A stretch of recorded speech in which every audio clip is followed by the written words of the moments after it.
Okay, so hope everyone is all back after the good break. So without a delay, we wanted to start the next session with the 8 youth speaker. So we will continue our forums by starting for 4 people. So the order of the speaker will follow the downward flyway path. So now you are familiar with the flyway, right? The word of flyway. So we will start from Mongolia, Japan, Philippines, Myanmar, and Indonesia, France, and Netherlands. So in the first part of the youth presentation session, we only go through 4 people till the Philippines, and we'll have a Q&A session, and then we'll have another break. So let me introduce the first speaker. So his name is, it's a bit difficult. So Mr. Vandandorj Sumiya from Wildlife Science and Conservation Center in Mongolia. So let me introduce him a little bit more, the background. So he has a lot of experience from the arid land to wetland and from the etymology to climate change. So he is an ecologist who currently coordinates wetland research and conservation project in Mongolia. He has lots of experience to share with us. And then he will present furthermore his whole story and about his research field as well. So Ms. Vandandorj Sumiya, the screen is yours. Okay, thank you very much.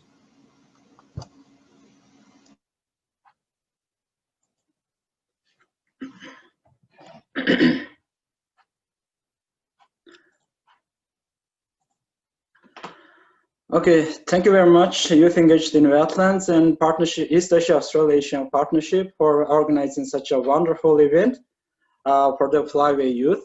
So I was asked by the organizers to share a little story about myself and how I ended up working in this organization.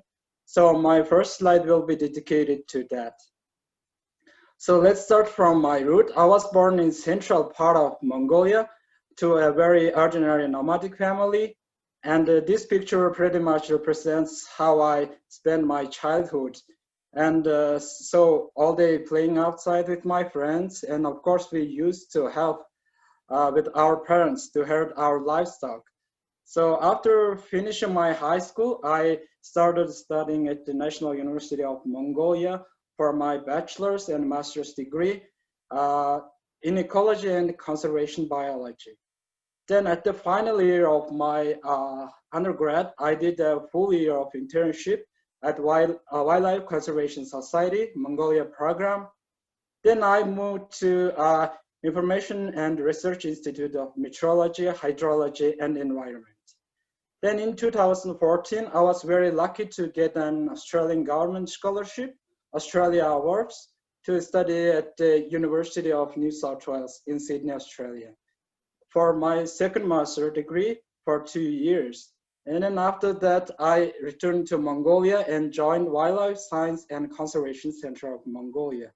And for Leiden Conservation Foundation, they have been supporting my position and my project that I have been managing at this NGO.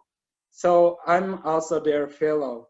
So let's get started to the main presentation. So I would like to talk about our wetland research and conservation activities in Horg and Huitendere valleys. The valley is located in northeastern part of Mongolia, which is one of the 11 Ramsar sites in Mongolia. And it is also in East Asia Australasian Flyway network, an important bird area as well. So lastly, in last May, the valley has been designated as a nature reserve by Mongolian government, which is basically the results of our collaborative effort with international and local organizations. And also this valley is also called crane capital of Mongolia, which is because we have 5 species in those valley can be observed regularly, and of which 3 species breed in those valleys. And most importantly, we have a white-necked crane, which breed in those valleys in their highest density. So for the species, it's the picture of the species, and which is a vulnerable species by IUCN, with about 7,000 individuals remaining in the wild in 2 populations. So as you can see in this map on your left-hand side, there is a flyway connecting China and northeastern part of Mongolia. So where we have our valley here.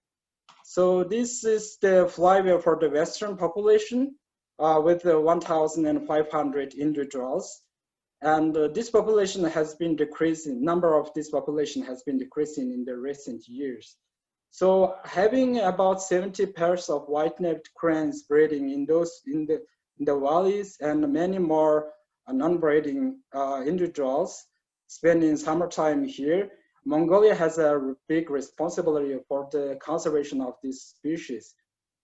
So that's why our organization has introduced long-term monitoring on white-necked crane and demoiselle crane as well. So as you can see, this is the Horch River Valley, and then Huiten River Valley is here. And our ornithologists monitor throughout the summer from locating their nests in the spring and until the chicks are ready to fly. They also catch those chicks and ring them, and then they can track. So for the wetland, we have a very unique ecosystem.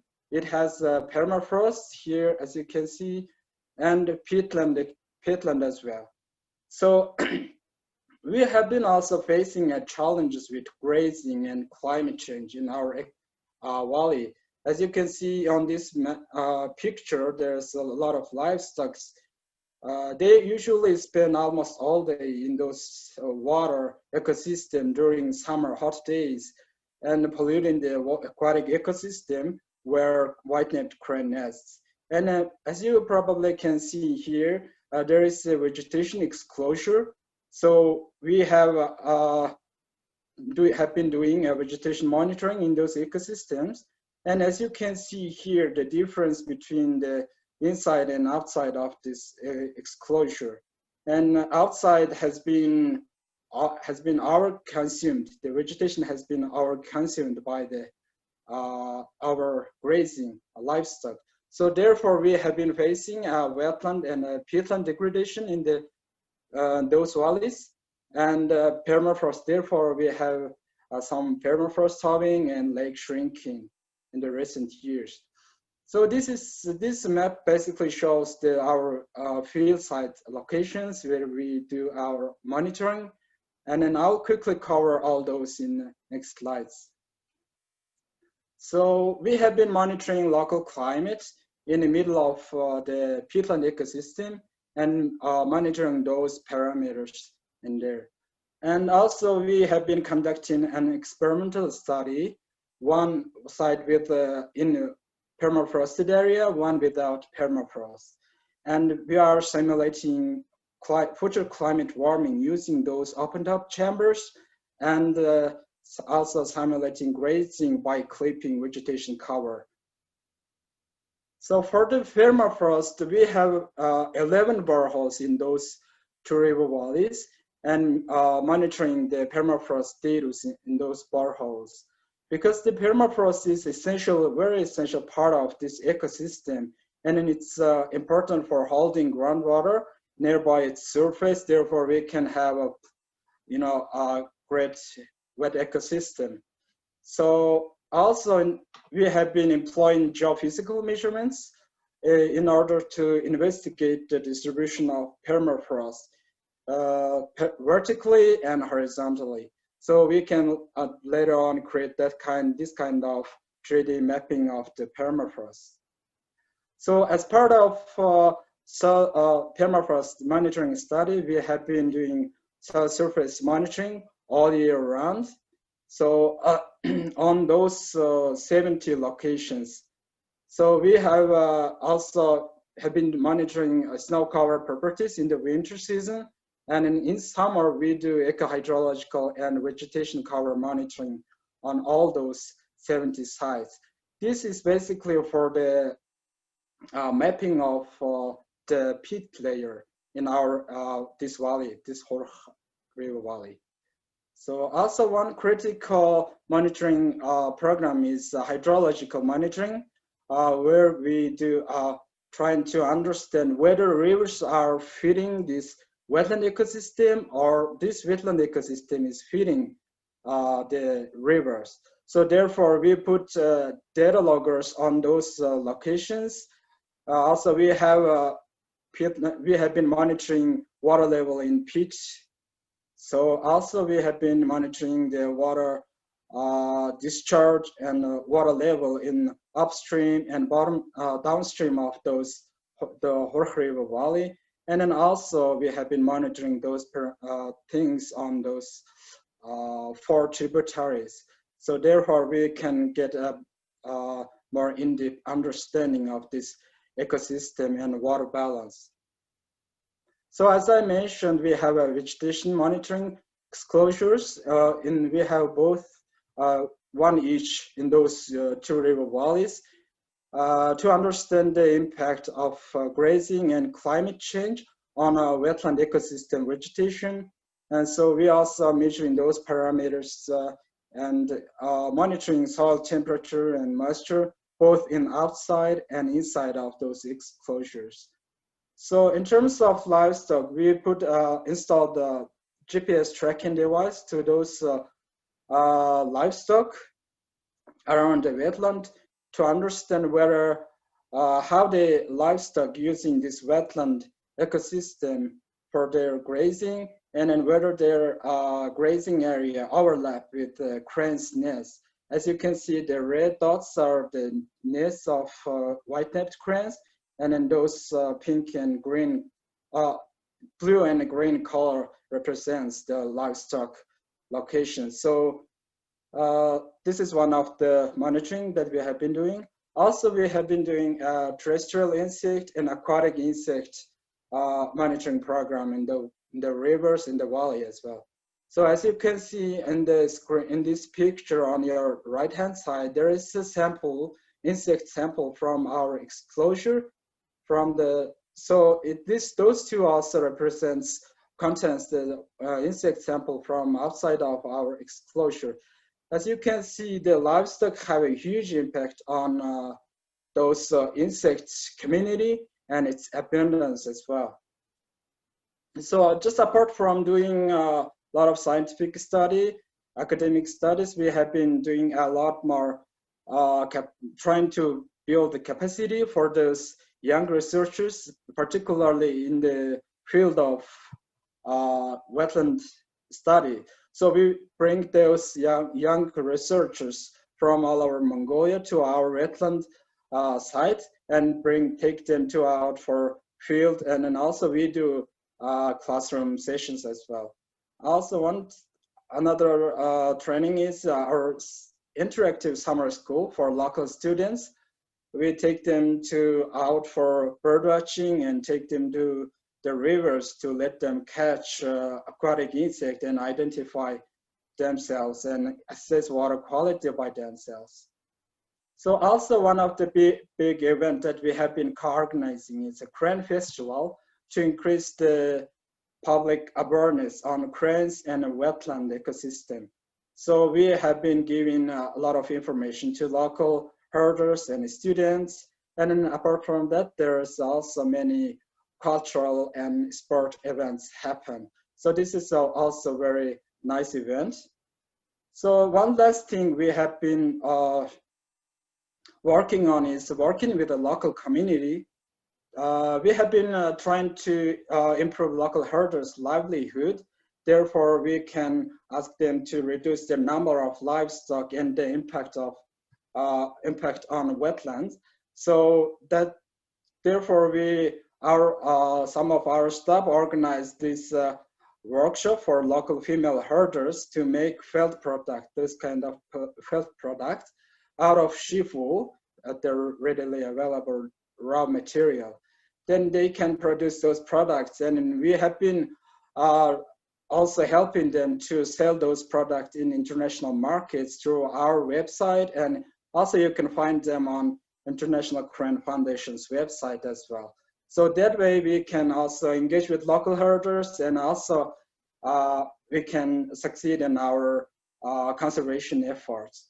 So this is pretty much I wanted to talk today. So which was a very shallow information, just mentioning our activities. So I would like to thank to our supporters and science partners as well. Thank you very much for your attention. Okay, thank you very much for sharing your story and experience and the wonderful presentation, Sumiya. So I'm sure that our participants also can learn the different working fields, not only research and then also you mentioned the capacity building as a conservationist. I'm pretty sure it was very, very attractive, and then like people, knows what you have the work for. Also, in particular, I really like the idea of the crane festival in Mongolia. I've never heard. And in Korea, there is a Black festival. So I hope that there is some the chance that we can share what we have done in here and in Mongolia as well. Okay, so the question will be shared later to use during the first Q&A session. So let me introduce the next speaker first. So now we are heading to Japan. So we will invite Mr. Takuma Satoh from Youth Ramsar Japan. And then he's involved with the Ramsar Convention on Wetlands, start from the high school and then participate in a lot of the environment education program. And then especially he was involved in Kodomo Ramsar initiative, is meaning the children in Japanese. So he is currently still the undergrad who represent the Youth Ramsar Japan now. And then he will present in his experience with the Ramsar convention together with us. So please, Mr. Satoh, the floor is yours. Yes, so hello everyone, I'm Takuma Satoh, so I'm sharing the screen. Can you see that? Yes. Okay, so first of all, I'm glad to have this opportunity to make a presentation here. So thank you very much for your efforts in managing the EAAFP members and the YW members, and thank you very much. So I'm Takuma Satoh from Japan and the president of the Youth Ramsar Japan, and then as a member of the EU. And now I'm working at the university, but not professor, just like working at the university, the department of the public relations, the making videos and something. And when I was a university student, I majored about the environmental education, and then so the Hae-sung, they mentioned that, so I experienced about Kodomo Ramsar, so when I was a junior high school student.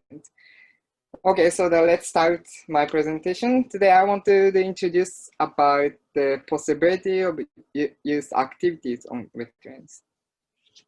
So I heard that some people don't know about Ramsar, but so Alice mentioned about that, so maybe they skip that.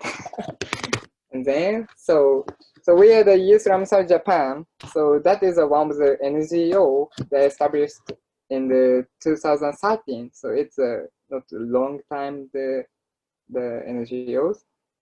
So we the best on the making network with the youth generation in Japan and all over the world.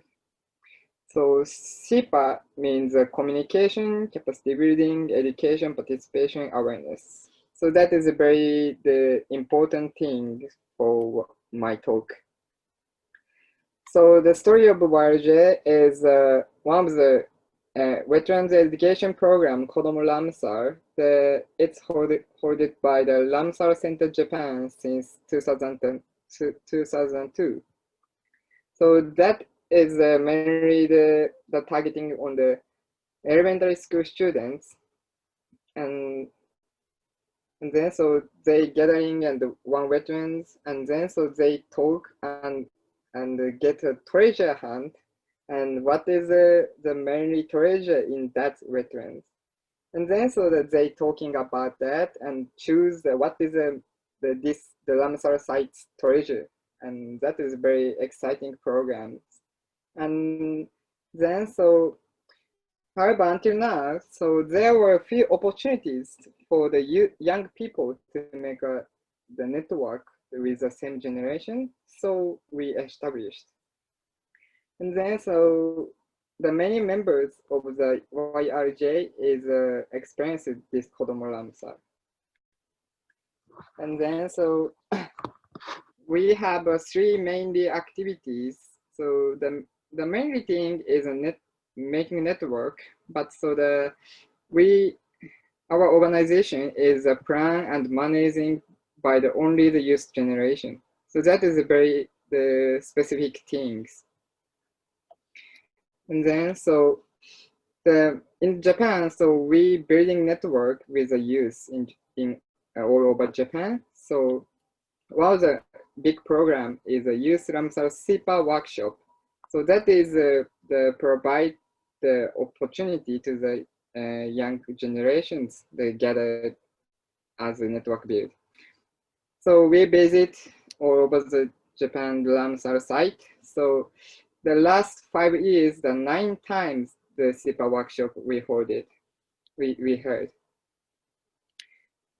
For example, the first Youth Ramsar SIPA workshop, it's held in the Fujimai tidal land. So each day workshop, they're making a theme and a set of theme. So that this time is environmental education. And then third time is agriculture. And the fifth time is the conservation about the stock. So, and then the eighth time is the Man Lake. So, and yes, Man Lake, that is a tidal flood, but so the called lake, but, and then so that is a the good workshop. So that is theme about the wetlands and sound. So that is you heard about the wetland sounds, just sound, not look. And then so you should write what kind of sounds you heard. Sometimes so very very the noisy, the dry voice, the something, the helicopters, but so you should write that. And then so this time is very realized, so many sounds in the nature, so like that. So the use the thinking and the discuss about that, and so what do you feel, what do you think, and then so the report that on the website. And then so on the other hand, so we heard about the research project. So that is youth members go to the wetlands in the Ramsar site in Japan, and then you talking about with the local people, or sometimes guidance, and sometimes interview, and doing that. We had the 14 times of the youth research project we called YRP, and then so sometimes the cleaning up activities in the wetlands, and guidance by the guides, local guides, and then the interviews, like that. And so through these activities, we building a network with the wetlands youth. Then not only that, so we want to expand the network more all over the world. And then so we make a connection with Asia and worldwide. So I introduce about some the activities with the international activities. One of the main thing is Asian Wetlands Symposium, the SAGA. So that is held the 2017. So Asian Wetlands Symposium is the private forum information sharing and discussion. It's not only the participants, is not only the government, so it includes the NGO scientists and the local people. It's very open the symposium. So when it was the 8th time the AWS, is the first time in 25 years. So that is a very big thing. So we changed about this AWS. So we have an opportunity to our activities. It's based on our activities. They invite us and as an observer in the first international steering committee in the South Korea.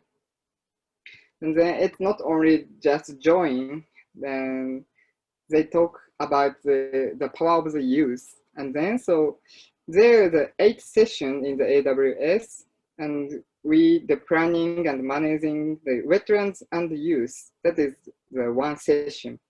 So we hold it and so manage that. The youth session was divided the 2 parts. One of that is a communication session. It's a sharing the information and activities through the poster and oral presentation. The other one is a discussion session. That is really discuss about the wetlands thing with the participants, the youth, only the youth. In the communication session, there's so many participants in that session, and then so we make they presentate about their case, and then so they make sharing the opinions. And then discussion session, so that is a round table session. That is the first time in the AWS history. So that is so many the first time things. So the youth session is the first time in the AWS session, and then so the round table side is the first time. Then we discuss about what kind of activities you can do for the future. So that is a very important thing. So youth is not only the professional, but so we have the potential and so the passion and time, and so on. So that's very exciting times. And then at the end of the AWS, there's a statement summarizing all the sessions. So in that statement, it's the first time to write about it's mentioned about the youth. The ensure youth leadership in wetlands conservation. So that is a very good the achievement our activities. And then some things is very similar with Alice's presentation, but so we have the opportunity to join to the Ramsar COP13. So it's the one of that is so they it's just yeah that is one of the step up to the international network building. So one of that is AWS, one of that is the side event in COP13. So we have the youth engaged in wetlands is now the very active group, but so before that is just only the group. So youth engagement thematic group. So that is only the actively youth members and gather and doing something the youth in COP13. And then so we planned, and so we planning about the youth event. So that was the same as the AWS, the first time in the COP in the Ramsar COP, that the youth hosting the side event. So that is, you can see that so many people in the small room, so many people participating the side event. And then so other thing is we did the small workshop, visioning workshop. So what we can do next, and what the youth power. So that we discussed. So they so excited. And then so the mainly 8 people is a presenter, and the plan the youth engagement thematic group's member played the central role to contain the youth statement that we made. So that is very the big thing. So we don't have plan to write the youth statement, but so that we decide to through the side event planning. So we should something output in the COP13. So we made a youth statement. And so we have good opportunity. So we have very good opportunity to giving the speech at the closing ceremony. So you can see there, it's me, but I didn't speak no word. So I just standing. Yes. And this is achievement of the COP13. So there's 4 things that we mentioned at the statement. One of that is youth have a passion, new knowledge, and the potential and time. Second, the youth is an important stakeholder to work with the future of the Ramsar Convention. 3 is encourage youth to actively participate in the policy making. And the 4th, that requested that the theme of the COP14 is the youth and wetlands. So there's something that the youth power, what we can do that. So we want to the output in the COP13. And then it's not the finished that. So 8 members have set the international youth group called Youth Engaged in Wetlands. So you know that. So they're very actively the youth group at now, and maybe the more further. So the one of that is the YRJ and the youth engagement wetland relationship. So that is the financial support is the mainly thing, and so I joined with the youth. So in Japan, there's a Keidanren Nature Fund, that is Japanese fund. There's a 3 years program, the budget. So we proposed to that, and then so we get the project money for the financial support for the YW members. So this is the final slide. So the youth have a potential and possibility. That is true, and that is, I think, through my activities in the YRJ and YW. So I think it mentioned about the 2 things. So one of that is youth can understand the knowledge and the experience of the pioneer and themselves. And one of that is the youth is very close to the age, the child. So that we can educate about the next generations and with a familiarity. So that is what I want to say in the presentation. And so I want to enjoy the 2 weeks, the event, and I want the relationship and making network with the participants and the panelists. Thank you very much. Okay, thank you very much, Mr. Takuma Satoh. So I agree with that the youth have a potential and possibility. I also was at COP13 in Dubai, and then I have testimony that I was very impressed with the statement by youth, and then at the side event I was there too. So, and also I was really impressed at how your organization has been operate till now, and then the lead a youth CPA workshop is really new to me. And then it's a really good concept, and even in our Flyway, I think it's only one to use the network for the wetland at the national level. So I hope that this network experience can be shared with the other country as well. And then I really sure that this your presentation and the idea and the experience is really giving a positive challenge for all the participants at this event today. So we are accepting the questionnaire for the Mr. Satoh as well. So please leave the message. So without ado, so let me move to the another speakers. Our time is a little bit behind again. So it's with a lot of passion and enthusiasm. So let me invite to the another speaker. So this speaker also is from Japan and Korea. Is one team. So I would like to invite the team Spoon.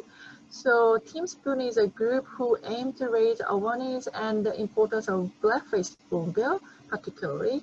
So also they hope for a society that people value the word of the black-faced spoonbill to fly in a peace and pass it on to the next generation. So I would like to welcome Miss Yuta Kaku and Miss Hazin Bag and then Miss Mayo Pomori to talk further more about Team Spoon story. So yeah, let me invite. Hello everyone, my name is Yu from Team Spoon. Hello, I'm Hetty. Hello, I'm Mayu. Today we are going to give you this presentation as representative of Team Spoon. So, I think most of you in this forum are specialized in nature or ecology field. We are specialized in urban design or landscape design. So we are not bird experts actually. However, we have been doing our project focusing on lovely bird called black-faced spoonbill. Today, we'd like to talk about who we are, what are our main projects, and the form of society we aimed for.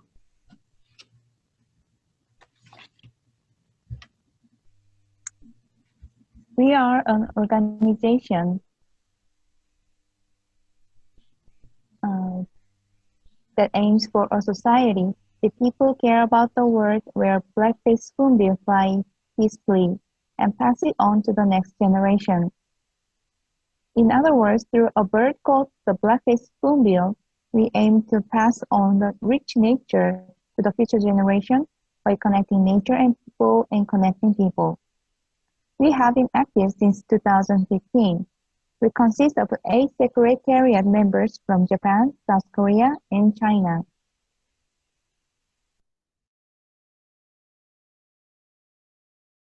So, does anyone know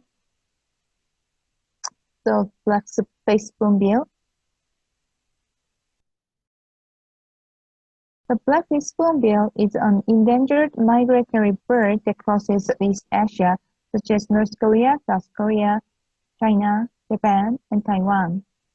Currently, there are about 4,500 birds inhabiting in the world. They have a characteristic bill that looks like a rice scoop. They forage swinging the bill from side to side in the water. Black-faced spoonbill is such a lovely bird, and it is very popular among us. Also, the black-faced spoonbill is known as an umbrella species, that is a bird located at the top of the ecosystem pyramid. Protecting these birds means protecting creatures other than them living in the same environment and protecting the wetlands in which they live. In East Asia, there are different kinds of languages and culture, and each country and region's political and economical circumstances vary. In order to protect the migratory black-faced spoonbill, it is necessary not only to protect each wetland, but also to cooperate with people across borders. So we made these colorful rings. We are wearing them now. You see?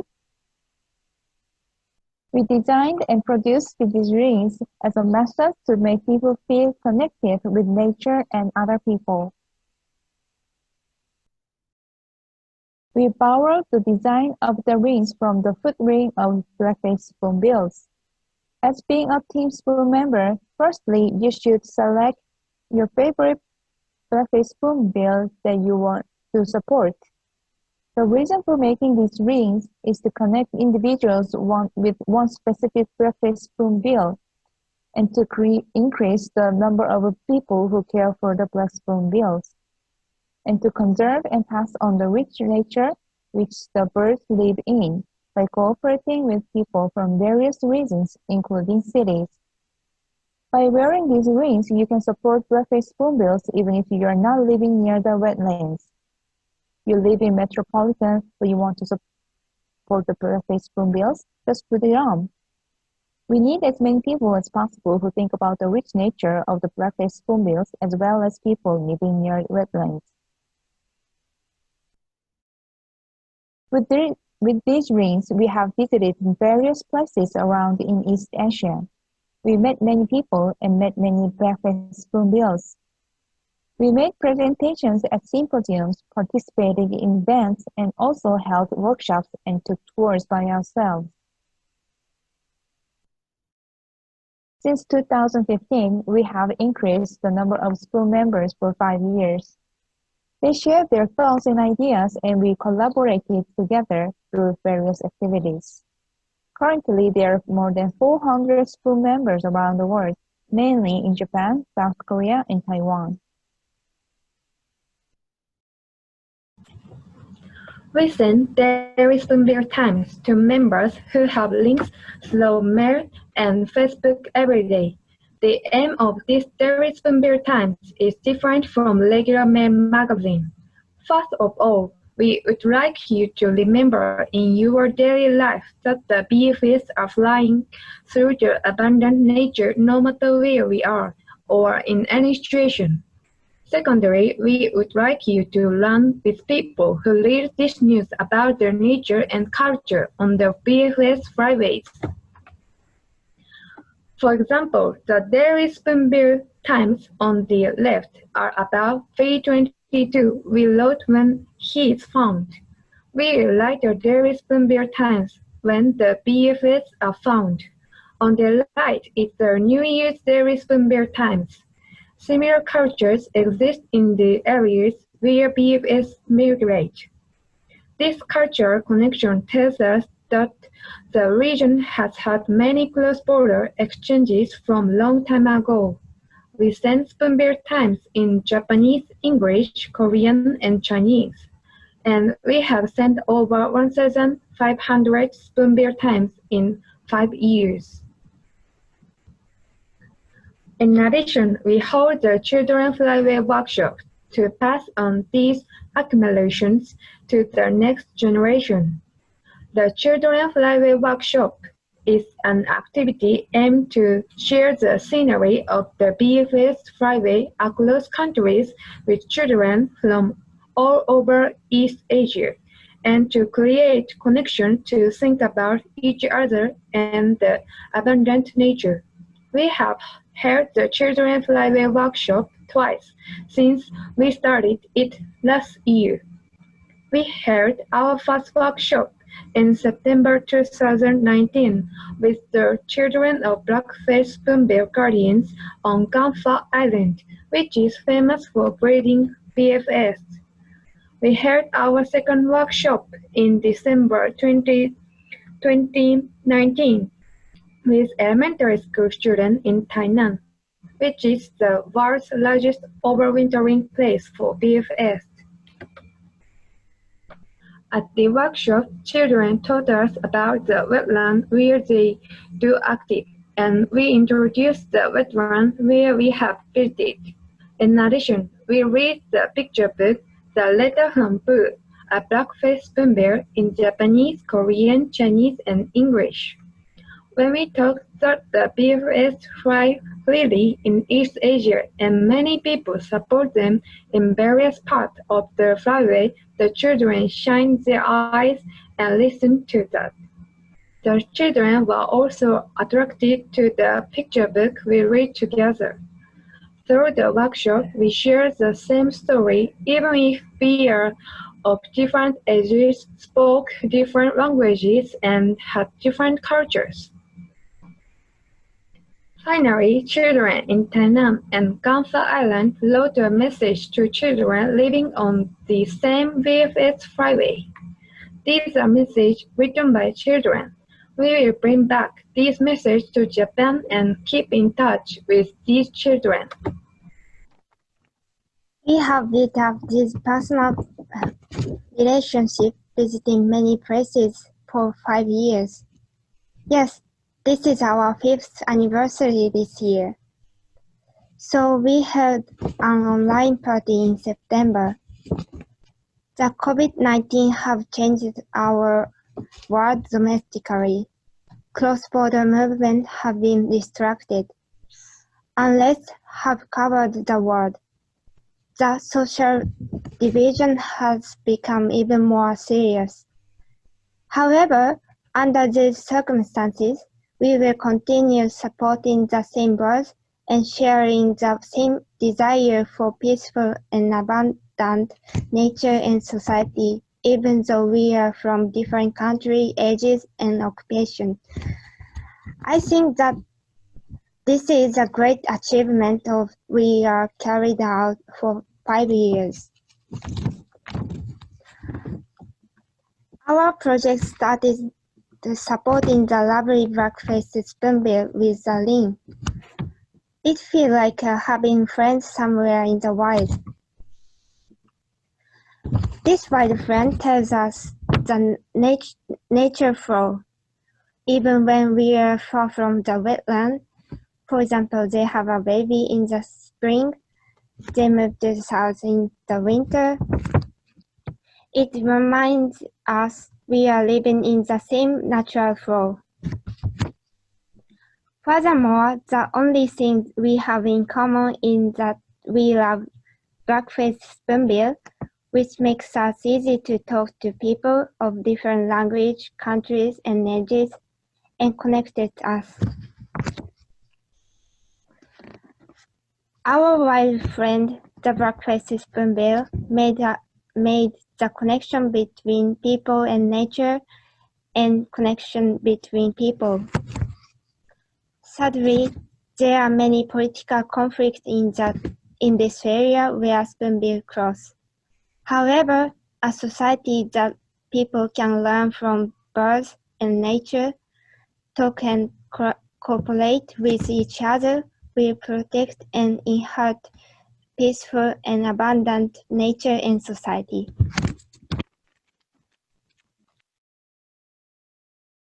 We will continue to connect people and nature by one, slowly but steadily.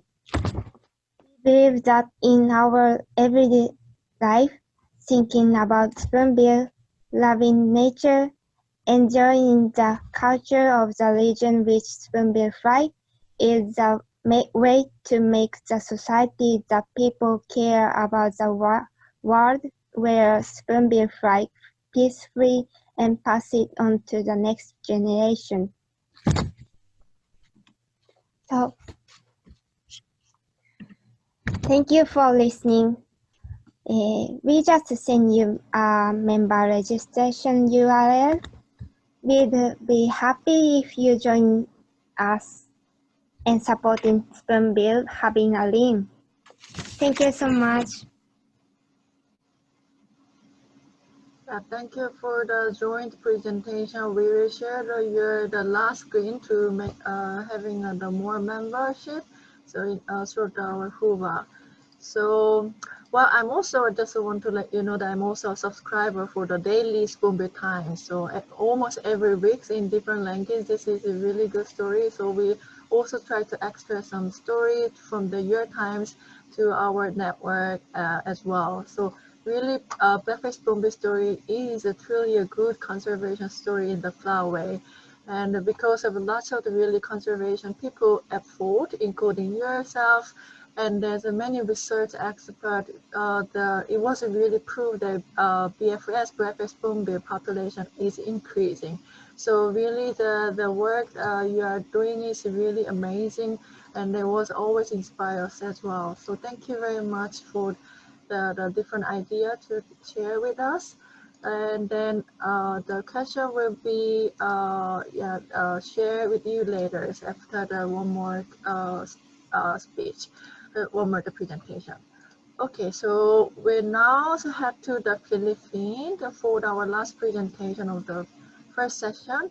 So Mr. Jord Gadingan has been waiting for us for a couple of hours already. So he is a community worker who organized work inside of the tall volcano protected landscape since 2018, and also worked as a co-designer in the Sa Ngalan Lawa site, a citizen science initiative. He will further explain us about his story and his work. So thank you for waiting, Mr. Jord. Now it's yours. Thank you. All good now. From the Philippines, I'm Jord Gadingan and I run Sa Ngalan ng Lawa, an initiative. Sa Ngalan ng Lawa can be translated as for the sake of the lake, which is anchored somehow in the Filipino psyche of being fascinated on the affiliations or institutions, and that's where the exclusivity of the conservation work starts when uh, the plain citizens or or fisher folk perspectives are not included just because they don't have affiliation to work with in the conservation uh, governance or in the biodiversity governance. And we want to veer away from that because these communities around the lake, they have the stake, large stake on the ecosystem. So before about the initiative, let me start on where I've worked. So I've worked in Lake Taal. So it's the Taal Volcano Protected Landscape, which exploded this year also. It has 13 municipalities and 3 cities, 60,000 hectares of protected area. So you can imagine how stressful the management board is. And there's one volcano island and only one river outlet. So it's a shy wetland with diverse stories and species. So the work includes creating livelihood opportunities for fisher folk and communities inside the protected area, on ecotourism, community health and education, also gender work, and some community organizing, especially with the fisher folk. Also, I do assist researchers in the conservation center, organize cleanup drives, volunteer activities, do monthly water quality tests, and do awareness and advocacy. So the work was more social than species centered, or I work more with people than with animals.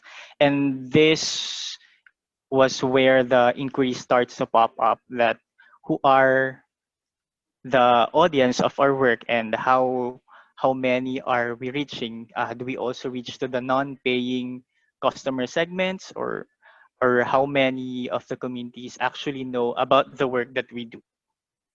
And then this is just a snapshot of the narrative. So fisher folk, they've become more vulnerable as coastal lands are being converted. Reclamations for tourism is a trend. Survival and subsistence living is common in the fisher folk families, and they're still rallying against illegal fishing gears. Also, biodiversity, it's high urgent for conservation. They're being exploited, natural hazards are present, pollution, which causes habitat alterations and habitat loss. And also, this is not intentional, but the conservation narrative has become exclusive because of either inaccessible data, and the story is told mostly by professionals, filled with jargons and fancy Latins, lacking on social research, and the culture sector of the management plan is accessorial. But also there are fisherfolk consultations, there are uh, stakeholders meeting, but uh, I'm more concerned of how the local knowledge are being produced. And then this happened last January 12, and all the works uh, were gone, I think. Uh, of course, it heightened the vulnerability of the local communities. It heightened the vulnerability of biodiversity, and the work was destroyed. I've lost my job, and and the pandemic also happened, and then the typhoons happened in the Philippines. So what do you do with this challenges? No. So I was blessed to do some. Of course, there's a personal recovery phase for that, but I was blessed to incubate Sa Ngalan ng Lawa more, make more planning with an academic institution. So in the initiative, we do two things.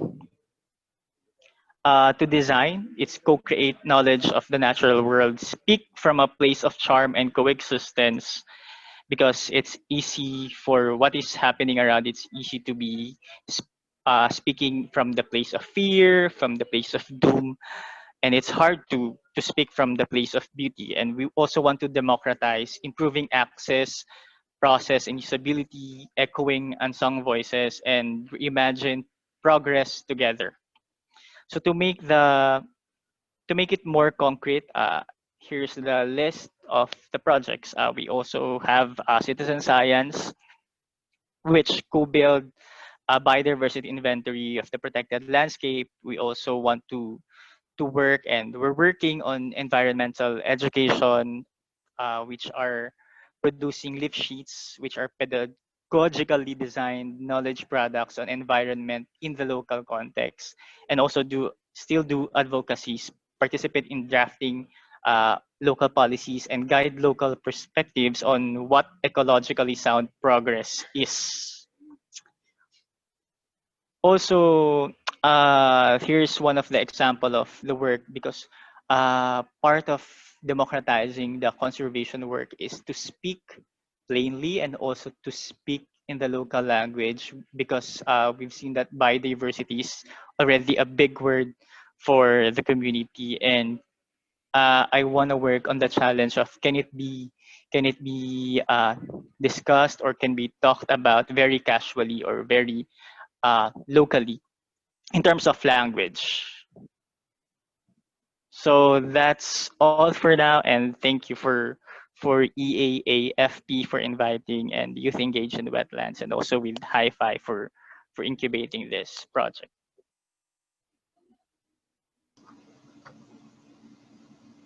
Thank you very much, Mr. Jord. It's a bit, well, I was quite impressed of all the visual, the work, and how you involve with the local communities. It's really, really amazing you have done.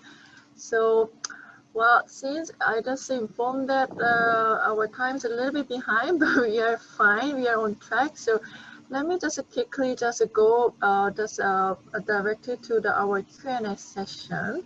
So let me see that there are several questions in our chat. And then so let me start with maybe first speaker with several questions. So okay, so Mr. Wando, so what do you think about those who destroy the wetland to investor and their cultivations? So usually this action are carried out by people and government officers not knowing the destruction of the wetland contribution a lot to the climate change, which is a global crisis now. As this is one question, and there is another interesting question as well.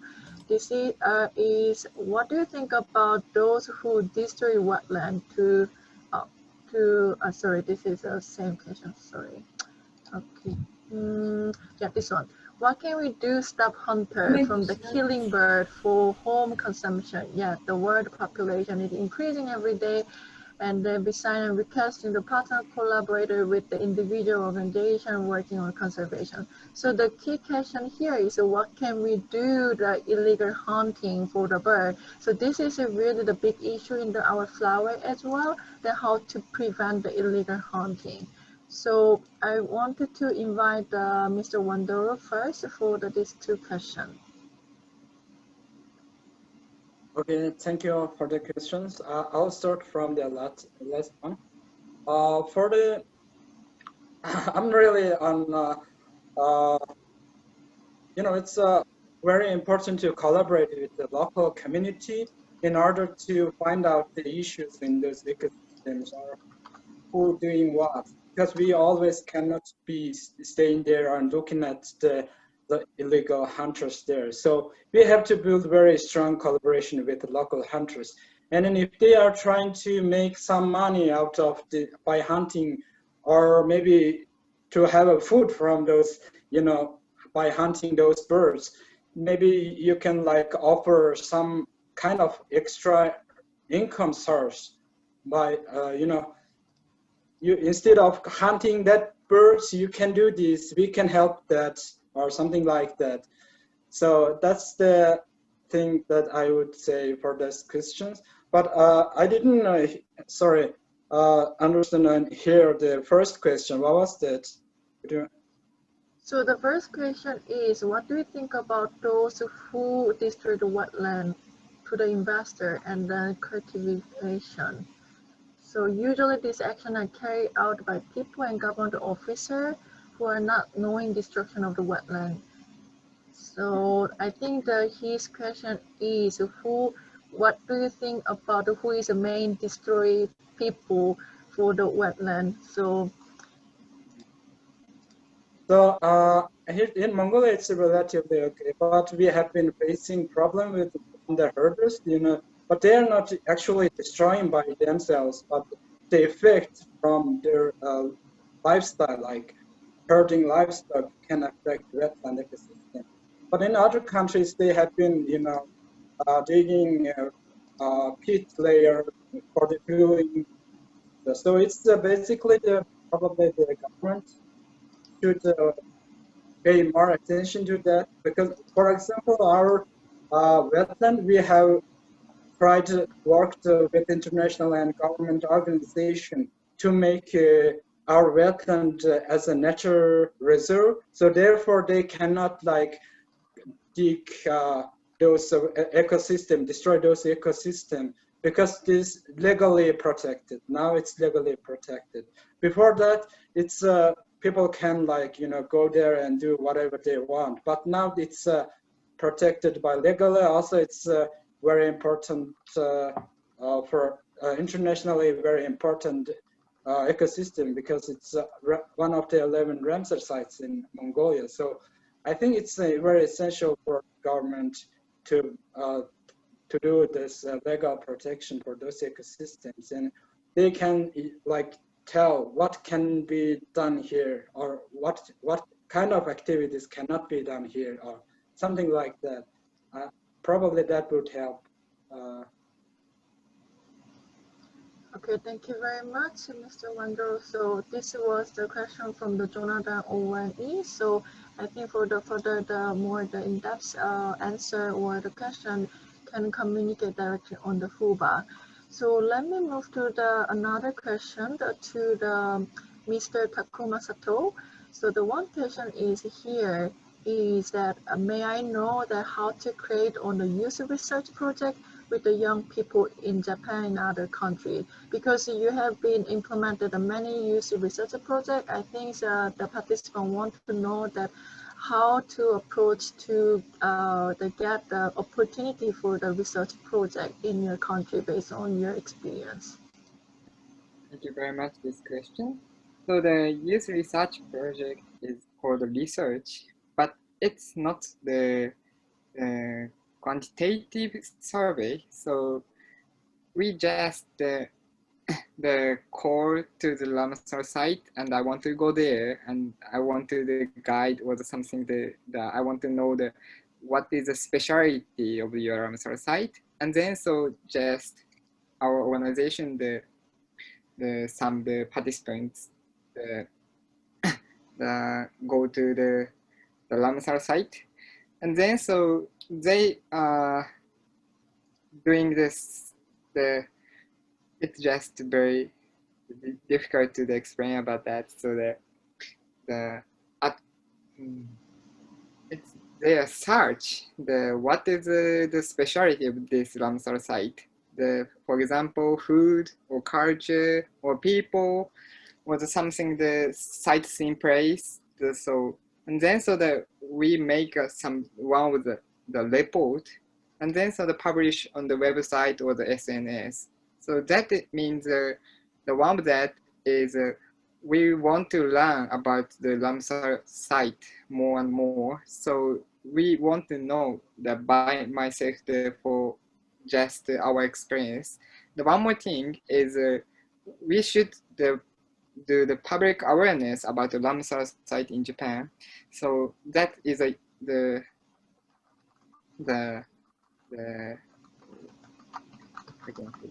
use originality use the what use the look at the Ramsar sites. That is very important thing. So it has the it's doing in the youth research project.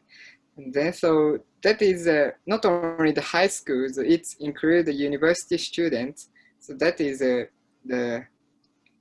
some participants who want to join us, so in the SNS and website and so on. Okay, thank you very much. And then for the next teams, I wanted to invite the Team Spoon for the discussion.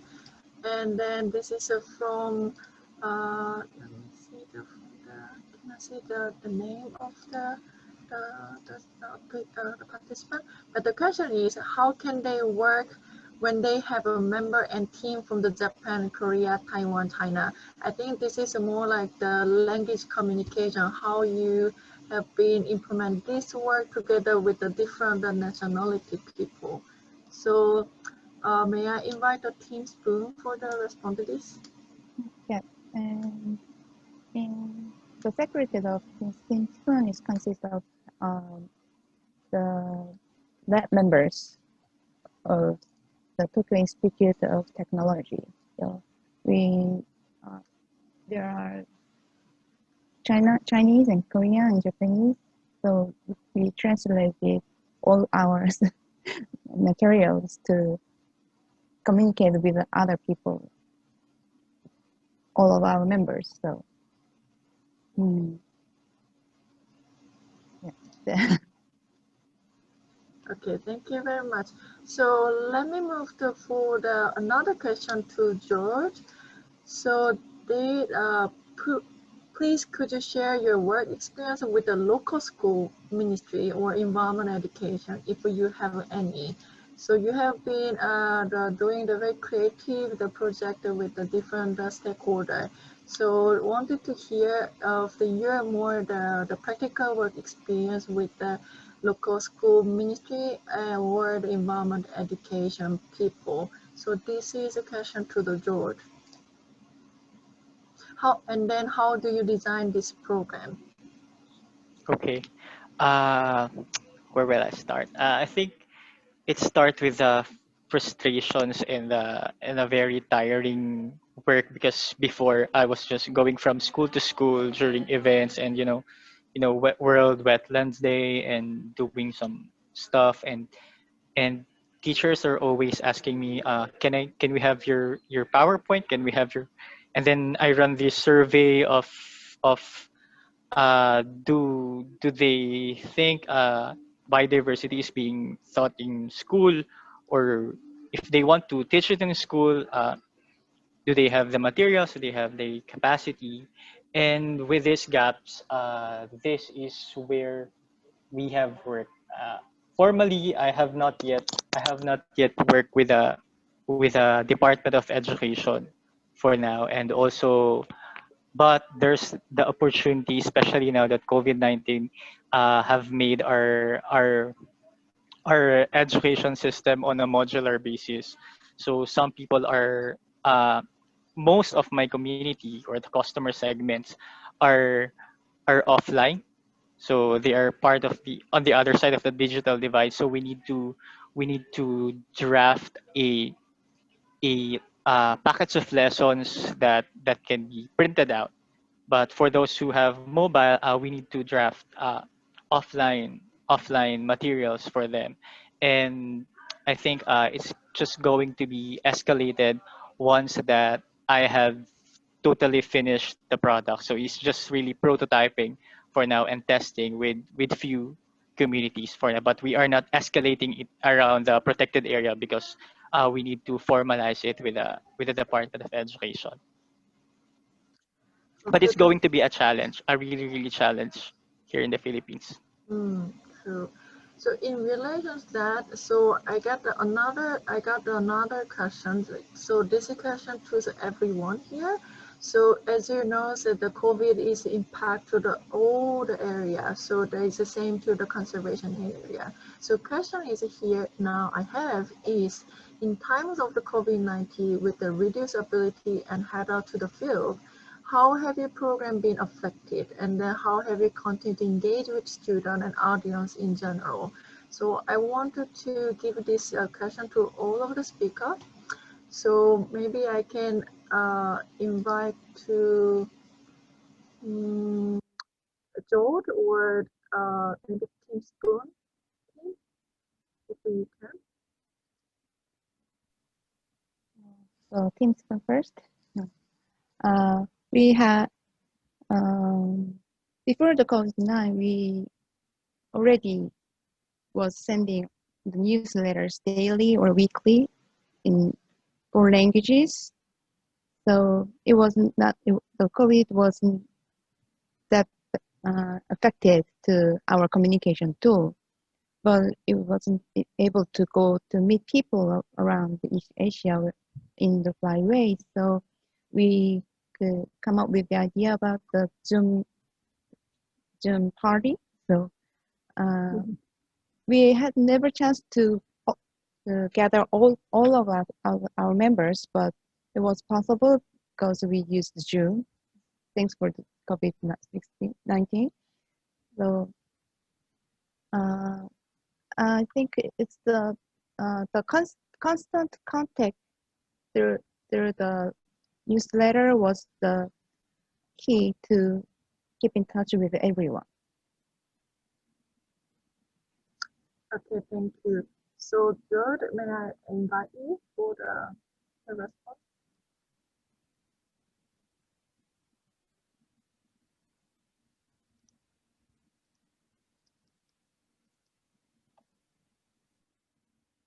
I think there is a technical problem. So may I invite Mr. Satoh-san?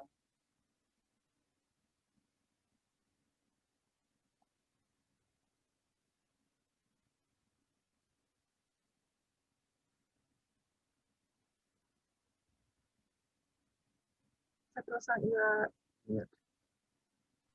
Okay, sorry for that. Sorry, I just not heard about the not connection that good. Sorry for that. So can you talk about once more? So the question is because of the COVID, there must be a lot of the effect to implement your program. So how have you contributed to engage with student and audience in general, despite of this COVID pandemic? It must be hard to interact with the people directly. So how did you overcome this the pandemic with some ideas you have? I know that. So in the coronavirus, so the bad the situation for the organization. So it's the same as the all members. So one of that is it's very difficult thing. So in this year, our organization don't work due to that. So mainly we make a network, but so it's the network broken due to that. So one of that is I think so.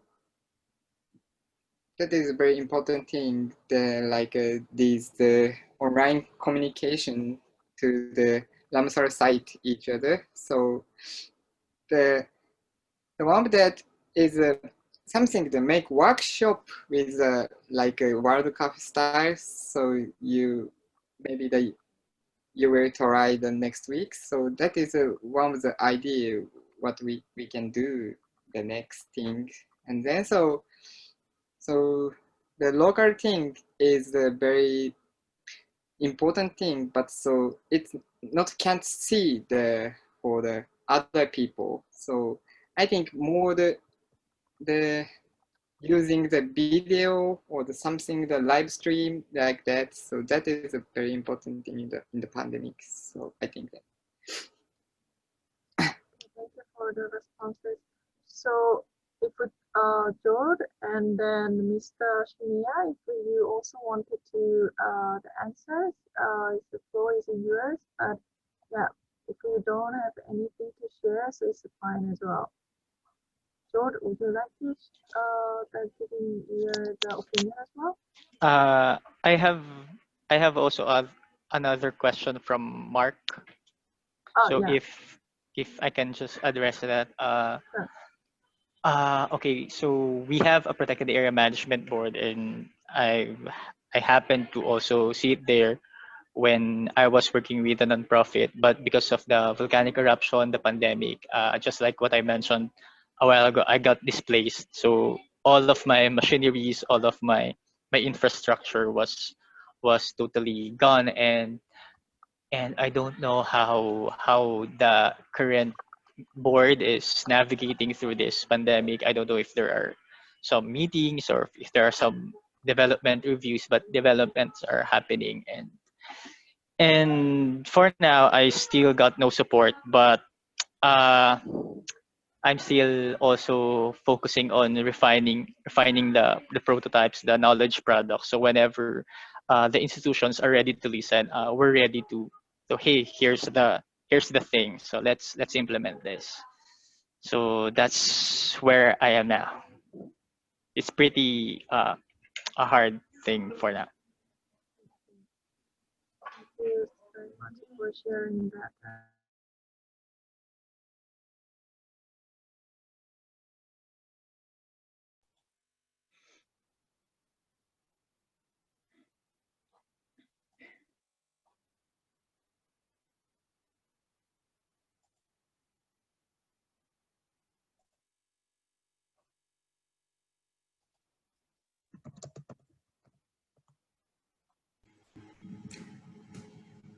It seems Haison is having some technical issues. Can you hear us, Haison?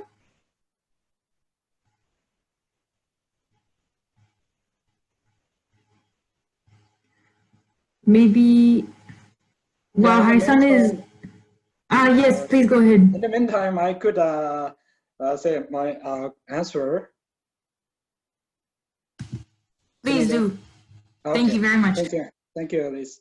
So for the COVID-19, up until last month, Mongolia was relatively safe, but we did almost every study and every meeting in before that. But since the COVID-19 spread in domestically, we had a strict quarantine. So now at this moment, I'm joining with you guys from my home. So, you know, it's at this time of pandemic, we couldn't even go out for our work. So we are still working from our home.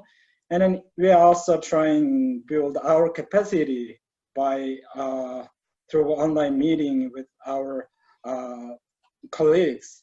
But for the field study was the summer, it was relatively okay because there was no local transmission. We were relatively freely moving between our site and the cities. But in the winter, probably it will have some impact to going to our field site for our maybe some snow study. So yeah, but that's a few months away. But I hope things will get better until then. Yeah. Thank you very much, Vandandorj. Are you back, Haison? Can you hear me? Yes, we can hear you. So my computer has a problem now, so I jumped to the Vivian's computer, but without showing my face now. So let me try to close this one for the first session. So sorry that we cannot cover all of the questions it was given. So for the next question, you can leave that to Huva, and then the speaker will respond to you if you need it. And then, so since the time is a bit behind, so let's us to have a 10-minute to break, and then we will. Okay, so now I got informed there's 5-minute break, so we will come back at 5:06. And then before we really closing, I wanted to invite everyone to the pass for our amazing speaker today, for the full speaker, and then they interact with us. Thank you very much for your presentation again. Thank you.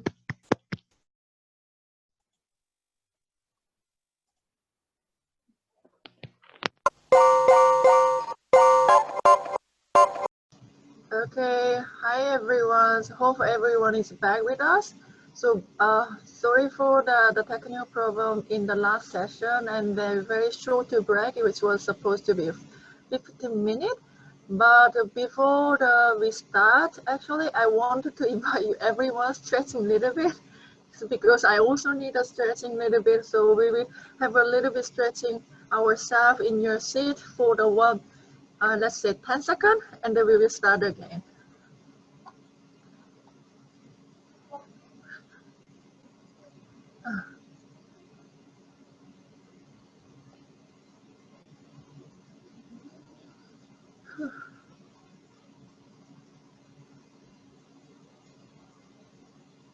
Okay, hope everyone is fine. I think it seems like everyone is back to this room. So without the delay, I wanted to invite the next speaker.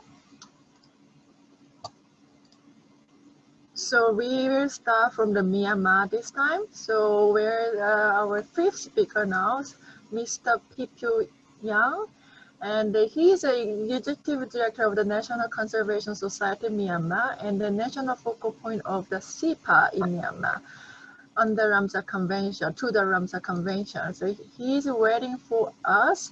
And then just one more note that he coordinates the conservation of the critically endangered our very cute bird spoonbill sandpiper in Myanmar, and he initiated to develop the national spoonbill sandpiper action plan for the Myanmar.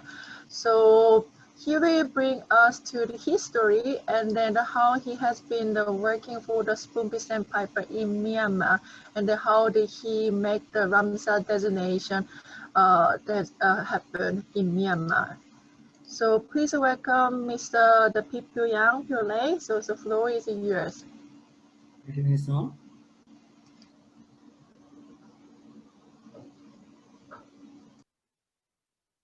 Thank you all the organizing team for the inspiring workshop. So today I'd like to share about the spoonbill sandpiper conservation work and the Ramsar site designation process in Myanmar, particularly for the spoonbill sandpiper wintering sites in Myanmar. I have been involved in the spoonbill sandpiper conservation work more than 10 years, also involved in Ramsar site designation process. Spoonbill sandpiper is one of the small shorebirds. They breed in the northeastern Russia. They migrate over many countries, start over at the Yellow Sea and migration to wintering area in Southeast Asia and Bangladesh.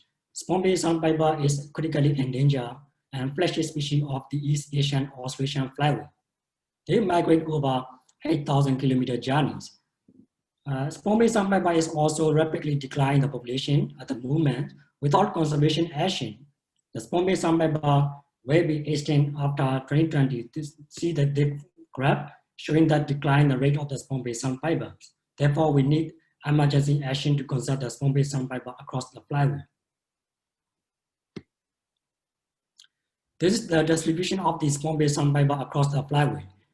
They breed in the northeastern Russia, and they migrate many countries. Myanmar has historical record of the sponge sandpiper over 100 years ago.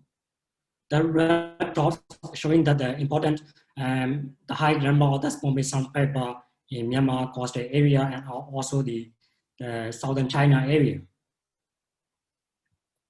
The first expedition of the sponge sandpiper survey was carried out in 2008, led by sponge sandpiper task force together with local and international experts.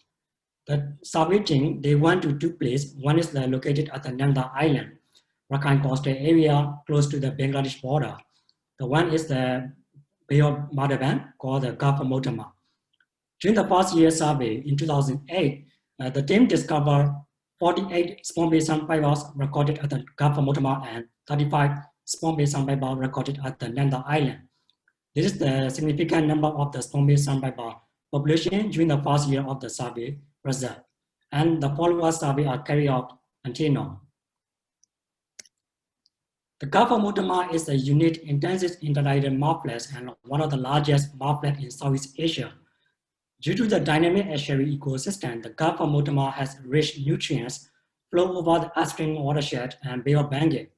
Therefore, Gulf of Motama provide a lot of food for the waterbirds and fish such as the benthic organism. Moreover, the Gulf of Motama also provide fishery protection for the local community who living around the Gulf of Motama area. Also, Gulf of Motama is home to over 150,000 of waterbirds, including nearly half of the global population of sponge sandpiper. During 2008 and 2009 survey, the Gulf of Motama also hunting issue include the other area like Nanda Island as well. The survey team also noted that a lot of hunting in the Gulf of Motama area and investigate that the hunting assessment survey in 2010 identifying three categories. One is the professional hunter. Professional hunter who they are relying, they are income from the hunting issue, hunting business, and opportunity hunter also partially relying their income from hunting and they have other business such as like fisheries and other things. The rest category is occasional hunter who have hunted the shorebird in the past time and they have better off economic status. From 1989 to 2011, 84 sponge sandpiper was caught from mistnet in the Gulf of Motama area according to the interview survey result.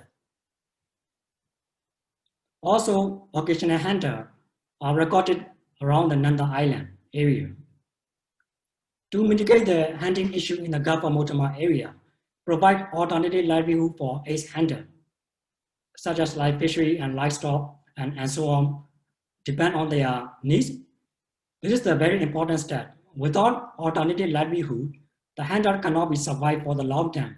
They were hunting again in the shorebird during the migration seasons. That is why we need to support alternative livelihood to stop hunting issue and eradicate all the hunting labor at the site Gulf of Motama areas. During the global event, like the World Wetland Day, conducted the awareness outreach CPAR program for school students, together working with the forest department and local government, disseminate the important conservation of the wetland and migratory shorebird. Also, the benefit of the wetland conservation to the audience. This is one of the important activities. Without education awareness, conservation cannot be sustained for the long term. Therefore, all the conservation society need to be considered about the awareness outreach, not only for the research, but also the outreach is also the important. Since the consecutive survey result from 2008 to 2012, the Gulf of Motama was outstanding, 6 out of 9 Ramsar criteria. Myanmar began as a member of the Ramsar Convention in 2005. Until 2015, Myanmar has only one Ramsar site, which is the protected area. The Gulf of Motama is managed by state and regional government and bounded 3 provincial state and government. It is not impossible. It is impossible to designate as a protected area because of many communities are living around the Gulf of Motama area. According to the Ramsar Convention missions, Gulf of Motama is the best option to designate as a Ramsar site for conserving the natural resources for the long-term sustainable. Therefore, a lot of the community consultation and state level advocacy and national level advocacy workshop need to be done. This is the series of advocacy activity conducted from national level to the local level, include all the stakeholders. This is the milestone of the Ramsar site designation, the Gulf of Myanmar. For the science-based research carried out 2008 to 2012. 2012 to 2013, this is the introduction step to the national government, to the local government, designation procedure and step of the Gulf of Myanmar as Ramsar site. Over 3 years, conducted a lot of a series of consultation meetings as a bottom-up approach to submit the letter to the union government. Finally, May 2017, the Gulf of Myanmar was designated as the Ramsar site. Designation period is over 10 years. It's a long-term process. Because of the Gulf of Myanmar is out of the protected area, cannot designate as a protected area as I mentioned earlier. Therefore, we need a lot of consultation meeting to agree all the state party for conserving the wide use of the wetlands and their important habitat, not only for waterbird, but also for local livelihood. Sometimes the first step takes long time, then the other will come up easily and step in. Myanmar has now 6 Ramsar sites, cover around 300,000 hectares. Those Ramsar sites are also designated as a flyway network site in Myanmar.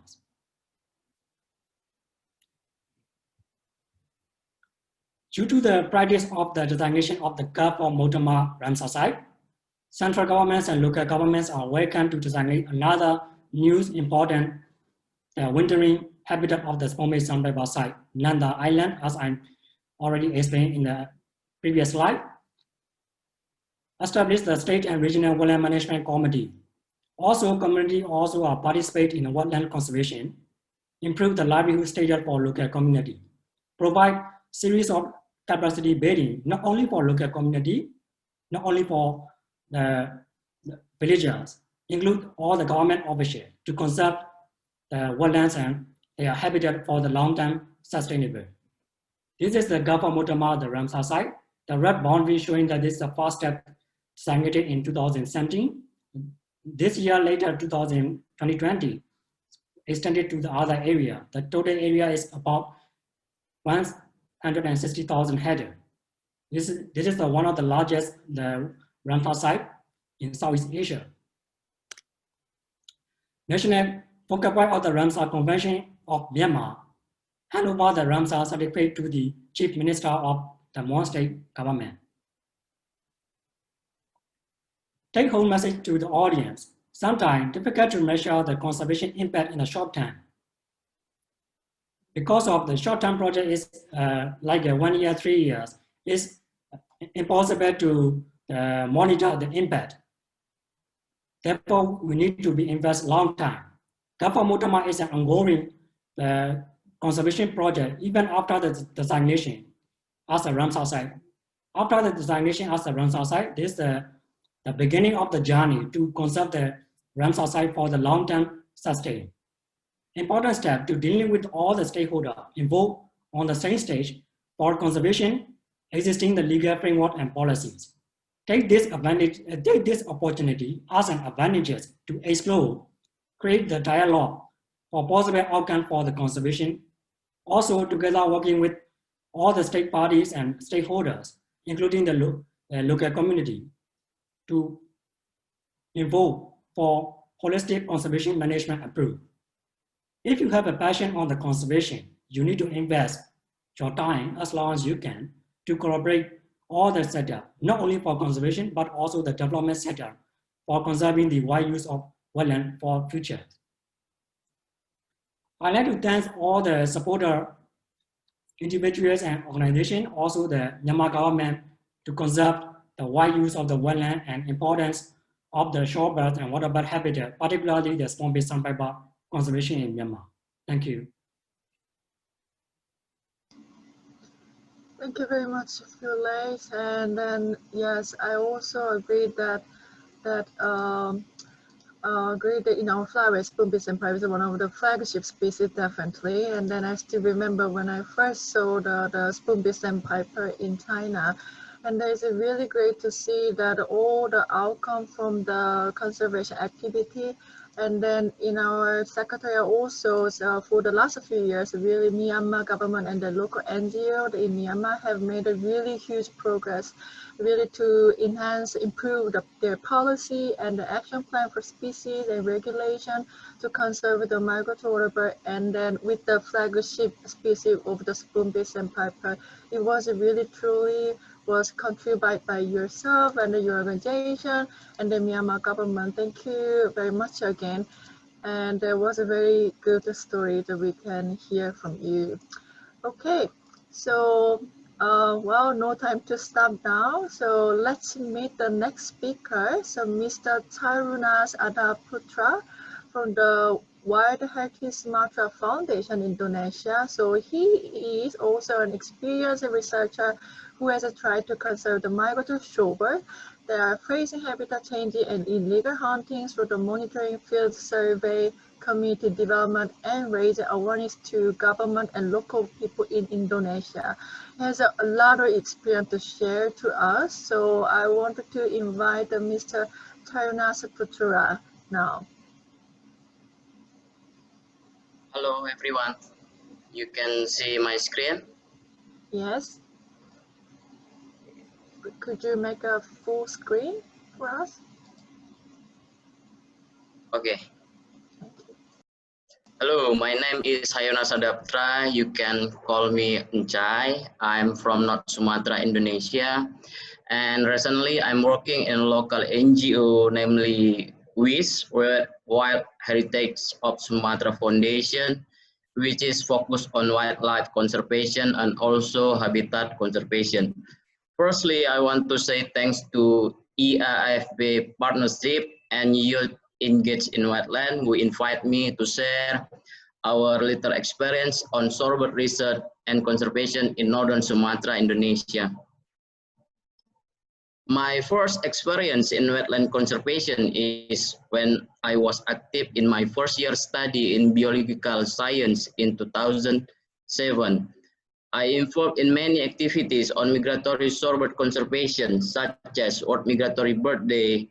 For example, we do a film screening on migratory shorebird in North Sumatra with local journalists and sharing together with children who live around the shorebird area, bird watching activities, and also we do seminars on shorebird conservation in several campuses. We also participated in the yearly events such as Asian Waterbird Census and also World Wetland Day by doing mangrove replanting.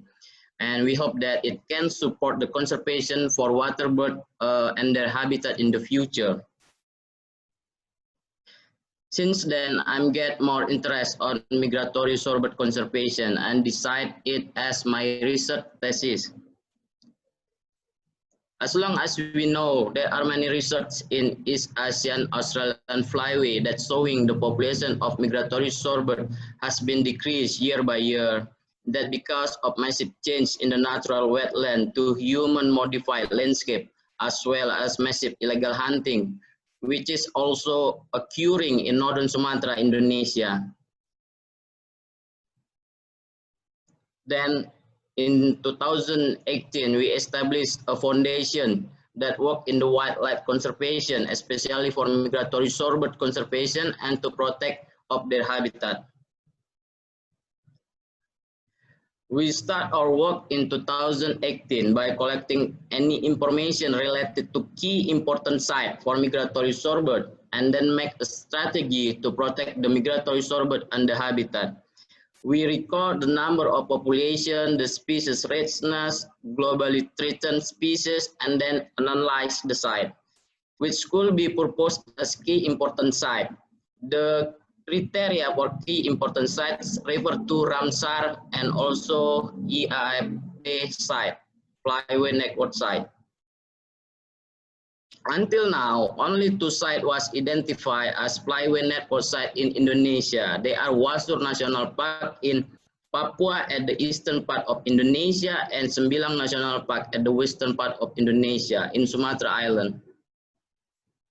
In Indonesia also, there is a special category called essential ecosystem area. It was formed as one strategic plan to obtain the legal habitat protection outside of conservation area.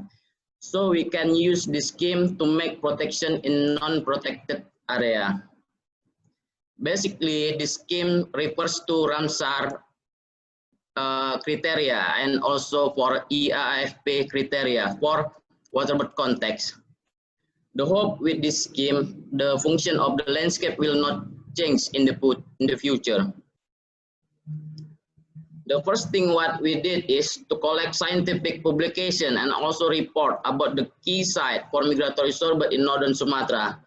This area including 2 provinces, Aceh and North Sumatra province. And then we designed the survey project for updating data and also to survey and explore area. We start our survey from Aceh province, which is the northern part of the island of Sumatra that stretches more than 400 kilometers long. We visit at least 29 locations and most of them are fish pond area. We identify 2 key important sites that potentially proposed as Ramsar site or flyway network site or essential ecosystem area. This for the example, the Ulematang fish pond. The total number of the population is more than 5,000. And also we found 2 shorebird species with number of population more than 1% in the EAAFP population. This site is also important site for endangered species such as milky stork. On this location, we record our first sighting of critical endangered spoonbill sandpiper for Indonesia. And the conservation challenge is the Ulematang fish pond is non-protected area. The fish pond belongs to local people. We also found a mist net around the fish pond area. The future conservation intervention is to engage the local people on the shorebird protection and to initiate a scheme of habitat protection on the local and national level. Furthermore, we hope the area can be proposed as the Ramsar site or flyway network site. And at the North Sumatra province, we have visited 53 locations that stretch more than 280 kilometers. We identify 7 sites that potentially proposed as Ramsar site or FNS site. For the example, Sujono Beach, the total number of the population is in the area is more than 10,000, and we also found 3 shorebird species with number of population more than 1%. That is Northman Greensang, Eurasian curlew, and Asian dewitcher. The site is also important site for endangered species like great knot and also milky stork. Sujono Beach is an ecotourism area. Many local people in the area come to Sujono Beach for weekend and also looking for oyster. Some of them also hunting the migratory shorebird in the area. This site is also very close to the industrial area. The future conservation plan is to engage the local people on the shorebird protection and also to initiate a scheme of habitat protection at the local and national context. If we see the number of waterbird species in Indonesia is around 222 species and 108 species is already protected under Indonesian law. Unfortunately, not all shorebirds are protected in Indonesia. On that case, new or little study species in Indonesia, but high priority conservation species at the global level, we were involved in proposing the species to be included in the list of protected species in Indonesia. For the example, for spoonbill sandpiper and great knot. Now, this is the scheme that we do in Northern Sumatra. We do an initial survey and monitoring. After that, we work on scientific publication to get wider attention. And we also communicate the result and make recommendation to our government and stakeholder. The key important site proposal will be realized depend on the level of public knowledge. So after we identify the key important site, we bring the issue to the local people, national level, and international community.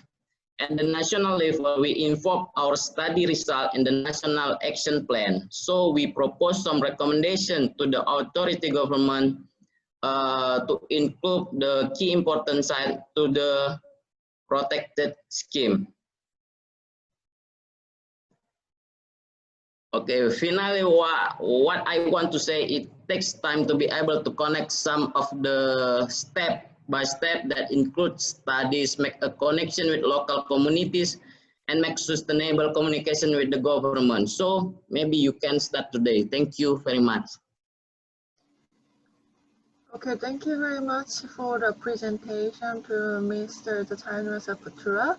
So I know it's not easy to monitor the 53, the location regularly. It's very impressed at how your project is. And then I know that many of the sites you are survey in Indonesia is very important. Our organization partners also is very aware of that importance now. So thank you for all your work. And then, so maybe if we have a chance, that would be good to learn more how you engage the local community in the process of the conservation migratory, and how you try to giving a benefit to the local community. That's what we really try to find that. So thank you very much again for Mr. Putra. So we'll wait for the next question from the floor later. Okay. So without stopping any further, so let me keep flying over to the France this time to meet Mr.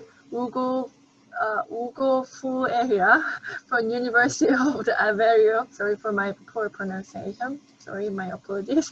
And then he is an ecologist who ended up as a European volunteer at the Tour du Valais wetland, where currently he is a PhD student at the University of the Aveiro and working on collaboratively with the Tour du Valais on further study to identify cause of the population dynamic of the migratory bird species.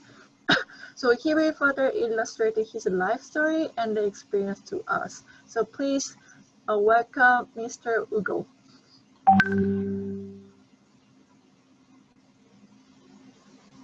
Hello, can you hear me well? Yes. Okay, nice. And the screen is also okay? Yes, looks perfect. Okay, so good morning, at least from my side. The event started very early, but I want to thank you for the invitation to be here. It's really amazing being able to talk to so far in the world. And I'm very glad for this opportunity. Okay, so today I'll talk a little about my work and how I reached my PhD. I wasn't supposed to tell you already that I was doing a PhD or in what subject, because it was kind of a spoiler of the presentation. But if you read my bio, you already knew. I hope you will be able to enjoy the presentation anyway. So my passion for nature started when I was a small kid. In Portugal, in Sunday mornings, we have nature shows that I used to watch with my father. They also took me to museums and to natural places, and that's when I really started to have interest and wanted to work on nature conservation as well. So when in my studies, I did a bachelor degree in biology and geology and a master degree in ecology. Actually, my thesis was more marine ecology, where I compared different structures of the macroalgae and how they would influence the macroinvertebrate communities associated to them. Unfortunately, despite of my big effort and having some good grades, I wasn't able to find any opportunity after my master, and I had to move to the south of Portugal where I was working in a hotel. As you can see, my dog was very sad that I had to move. Despite the place being very beautiful, and once a week I was able to talk with the guests of the hotel about local biodiversity, I was feeling very depressed and frustrated because that's not what I wanted, what I worked so hard for. And I started looking for other type of opportunities. That's when I came across with the European Solidarity Corps, that they want to give opportunities to the young people to take action. And I came across Tour a research institute dedicated to the protection of the Mediterranean wetlands. And I decided to quit my job to, unfortunately, leave my friends and my family and go to a different country and to a new culture. At first, I was a little scared because it was my first time being in such a big wetland, and I was living close to the reserve in the middle of nowhere. And it was also a new culture. So, for example, the first time I went to the city, I only saw people throwing pieces of food at each other, and I was very confused, but apparently it was an art show. And for that reason, I had to face a lot of challenge. I didn't know the French language. Now I'm a little better with it. I didn't know how to cook very well, but I think now it's okay. And as you can see, the place was really beautiful, and I quickly fell in love with it, so much that I decided to change from marine ecology, despite still enjoying it a lot, to ornithology. I was supposed to go only for 9 months to this place, but I had such a good time that I ended up staying for 1 year and a half, doing a service civic as well after the European Solidarity Corps. I could spend all morning talking to you about my experience there, but I think it's better if I show you a small video I did while I was there to a competition of the European Volunteer Awards.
Okay, I hope you enjoyed the video. Despite the technical quality, it's not the best.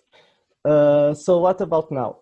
First of all, I think this opportunity made me grow a lot, not only as a researcher, but also as a person. And I can say one of the best things I got from this was all the family and friends. And I feel a little like the birds and like the flamingos. Now there's no borders between me and the other people in not only in Europe, but even around the world.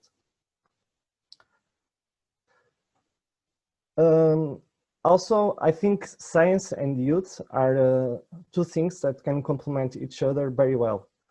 And there's currently a big gap on it.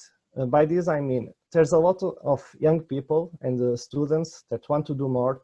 They want to take action. They want to help or only to learn more, but they don't know how to do it. They don't have the opportunities for it, or they don't have the proper support to do it.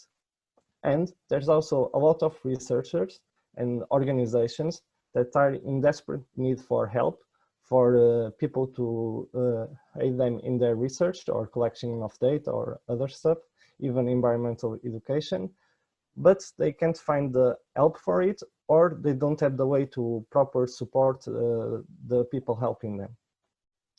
So for the last 2 years, I've been attending many different events in Europe, not only in universities, but also youth events, to try to inspire young people to take action and to experience their own adventures like mine, and as well to try to help organizations to create this type of projects where they will be able to support the young people.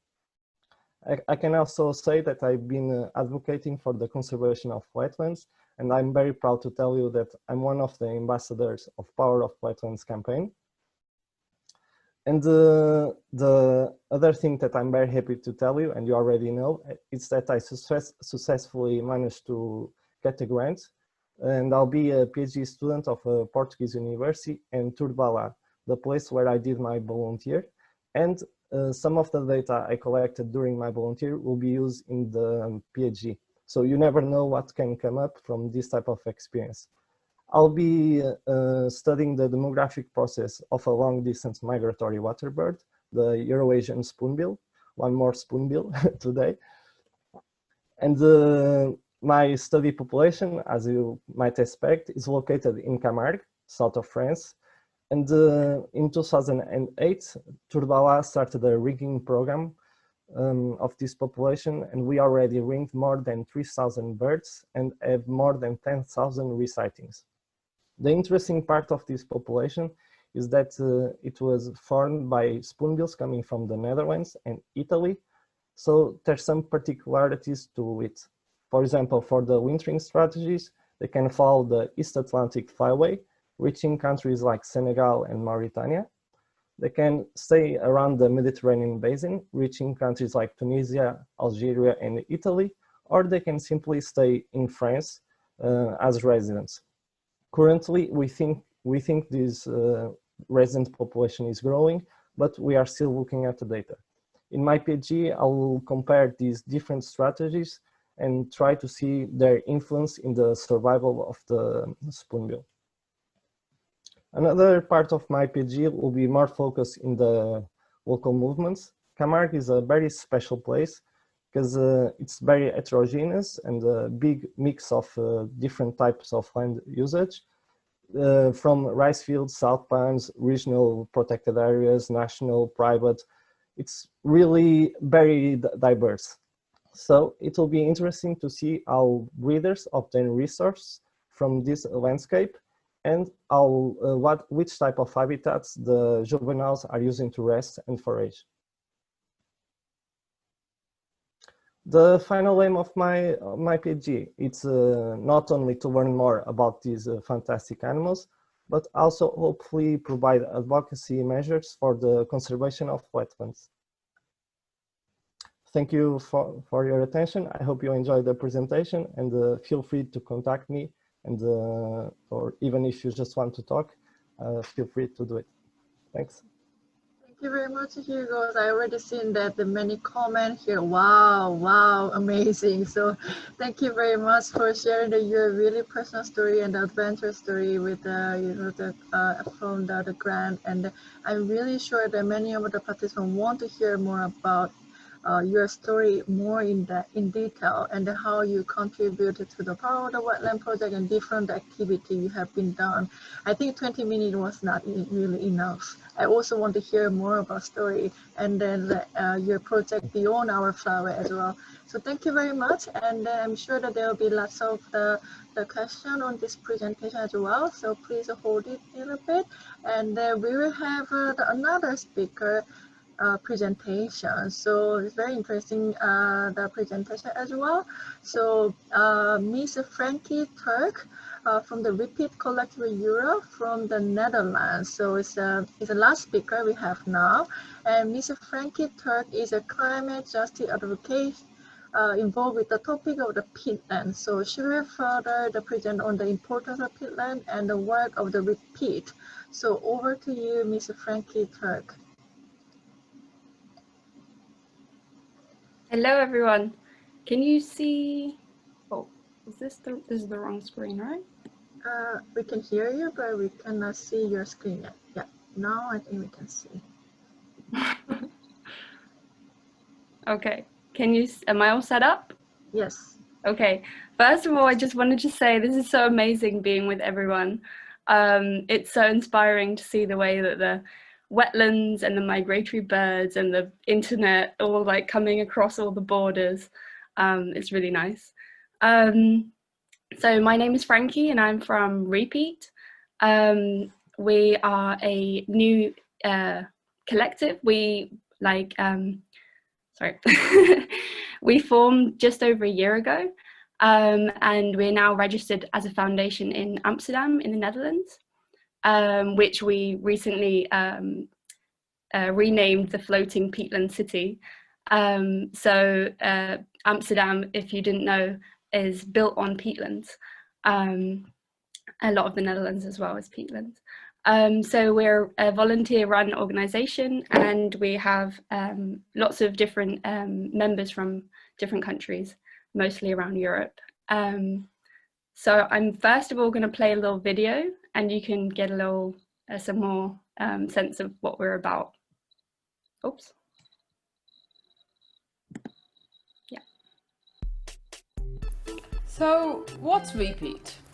Well, we're a youth-led collective co-creating a peatland paradigm shift. And what does that mean? And anyway, what is peat? Okay, let's start at the beginning with the Peat 101. Peatlands, also known as bogs, mires, moors and fens, are composed of a mass of partially decomposed plant matter, peat. The plant matter is suspended in its path towards decomposition by a lack of oxygen and the acidity of a stagnant surrounding water. Oh, so you mean the plants kind of get pickled in the water? Well, something like that. Then the not quite decomposed plant material accumulates gradually over thousands of years and creates a peatland. Oh, I see. Yeah, I think I've been to one before when I was little. Are they quite common? Well, they're not too common. They only take up 3% of the world's land surface. But did you know that despite this, peatlands are the largest terrestrial carbon store on Earth? They store twice the amount of carbon as all the forests. Wow, but what exactly is a peatland paradigm shift? Well, put simply, a peatland paradigm shift is the shift in perception that happens when you go from not valuing peatlands to valuing them. Because when you appreciate peatlands, you also learn how to appreciate the memories of deep time, space, Earth systems, and each other. Oh yeah, haven't lots of bog bodies been found in peat and they were really well preserved? Yeah, that's right. So part of the peatland paradigm shift is valuing the many gifts that healthy peatlands bring to the world. These include a stable climate system, reduced flooding, reduced fires, decreased saltwater intrusion, the prevention of drainage-related subsidence, and increased biodiversity.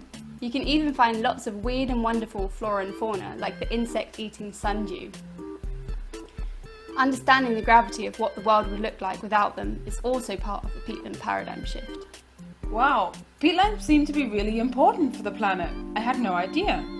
So tell me a little bit more about RE-PEAT then. How are you going to make this peatland paradigm shift happen? Well, one thing that we do is talk to people like you who don't really know that much about peatlands and make them aware of the threats that peatlands face today, as well as their importance. We like to use creative modes of communicating because peatlands get our imagination spinning. Another thing we do is connect different types of people who would not normally get together. Let's say an archaeologist and a policymaker, or a poet and a biologist, or all four. But who exactly is RE-PEAT then? Well, we're a collective of about 20 people, mostly under 25s, as well as some youthful over 25s, who work in 6 different working groups. As a collective, we strive to be non-hierarchical and respect different people's ebbs and flows of their precious time and energy resources.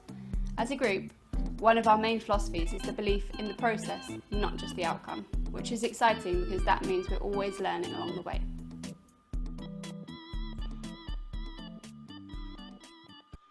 Okay, I hope that you understood some of that and the audio was okay. But yeah, so just a quick history of RE-PEAT. The group formed from, just a few of us found ourselves on a peatland excursion with a scientist from Germany who specializes in peatlands. And it was very random, and he just had like some sheets of like graphs and some data, And we were just blown away. We were like, whoa, this is such a big issue. This is so important. And no one seemed to be aware of the issue, especially as a lot of us had studied environmental science at university and we'd not really come across it. So we were like, wow, we should do something. And on the bus back home, we came up with the name RE-PEAT. And this was one of the graphs that he originally showed us, kind of demonstrating the proportions of peatlands emissions around the world. And Europe is the second biggest emitter, so it's really something that as Europeans we should be tackling. And another thing that he spoke about, or I like to call it like the circle of life and then the circle of death, is like this thing with peatlands specifically, is that when they're healthy and they're functioning, they have all of these benefits. They have all these like ecosystem services, you could call them. So they increase, like they're good for flood protection, they increase biodiversity, they purify water, they take tremendous amounts of carbon out of the atmosphere, to name a few. But then likewise, if you drain them, as was mentioned in the video, they are a massive carbon source. They currently account for almost 3% of the aviation industry in terms of CO2 global. So it's very, very big. And they all of the benefits, for example, flood protection, then cause maybe a flood hazard, and the water purification, maybe they start polluting water. So it's really interesting how it flips, kind of thing. And of course, they provide homes for migratory birds. So this is a drawing of some geese flying over the Netherlands. So they're really important. And this is a good resource to look up information on peatlands. And so a bit more about our projects that we've done so far in the past year. Back in May, we organized a 24-hour global peat fest, which we like to pronounce the first in the world. But it was really fun, and we brought together lots of different people from different disciplines. So we had scientists, but we also had musicians and artists and community members and farmers, all sorts. So it was really fun and jam-packed. And these, along the bottom, you can see some drawings of, for each session, we also did an illustration to go with it. And we created a book of all of the sessions. So that was really nice. And hopefully next year you can all join when we do the next one. We also launched a petition to the Dutch government to stop peat use in horticultural soil. So a lot of the time peatlands get drained to produce potting soil.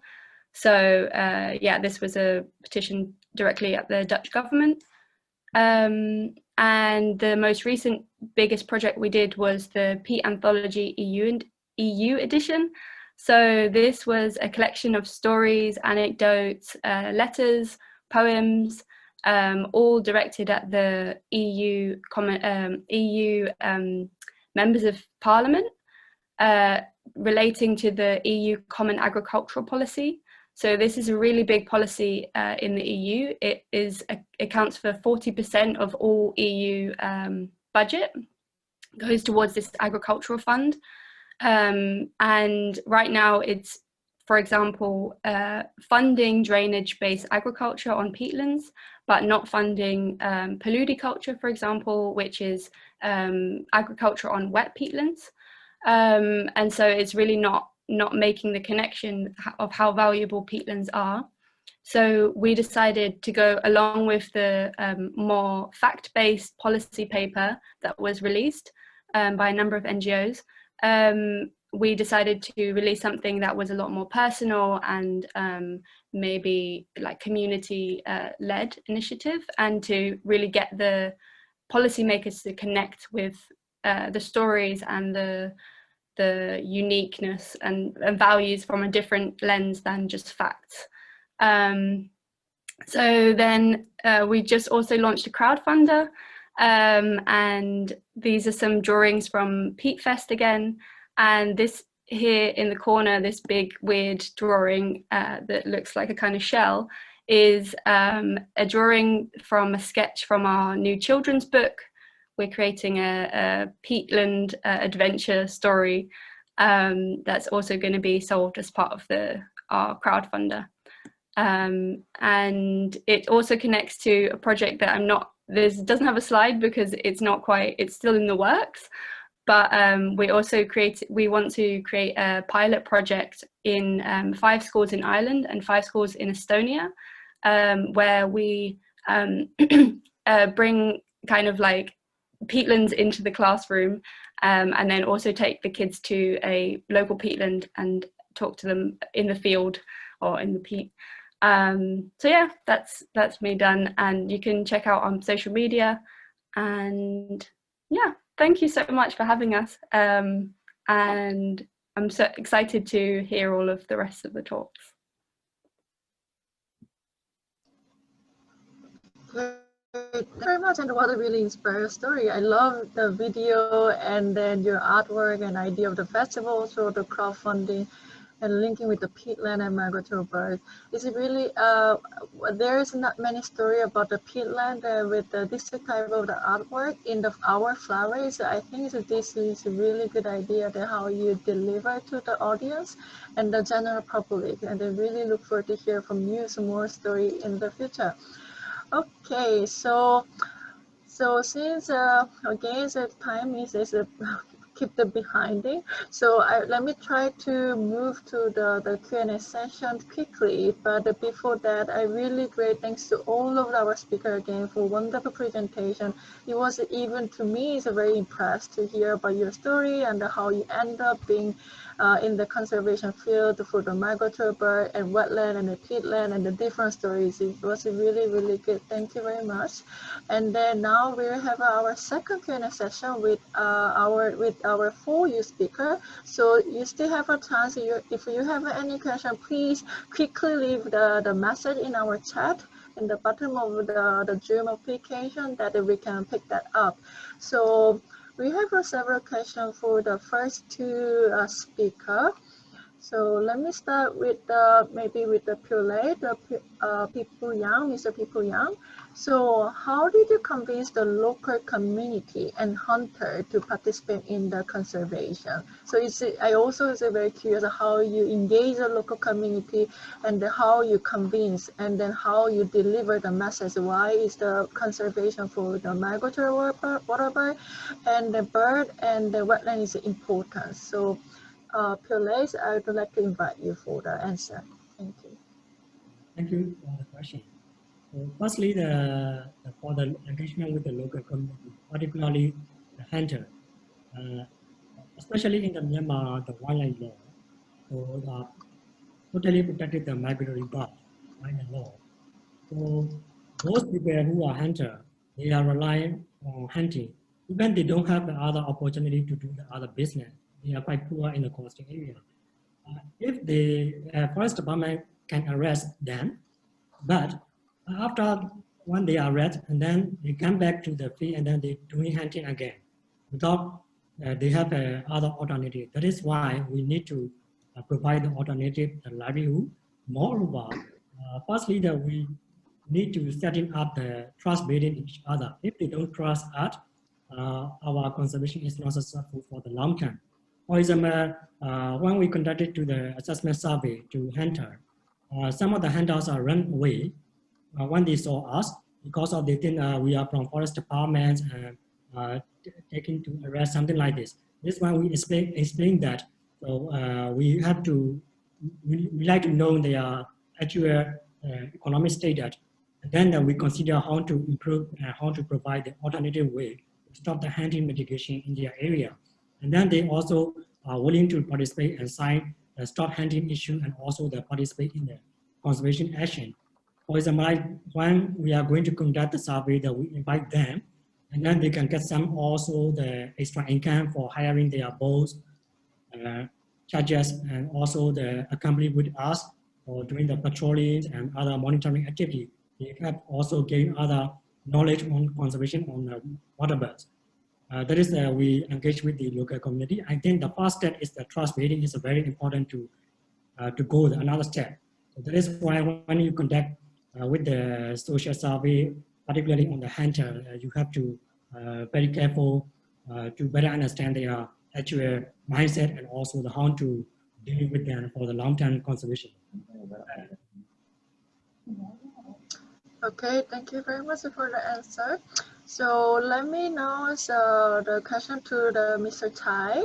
So this question is this: as you have been active in avian influenza research, avian fauna research activity, what are the gaps in literature regarding this area, and is there a positive response from the government and local people in Indonesia?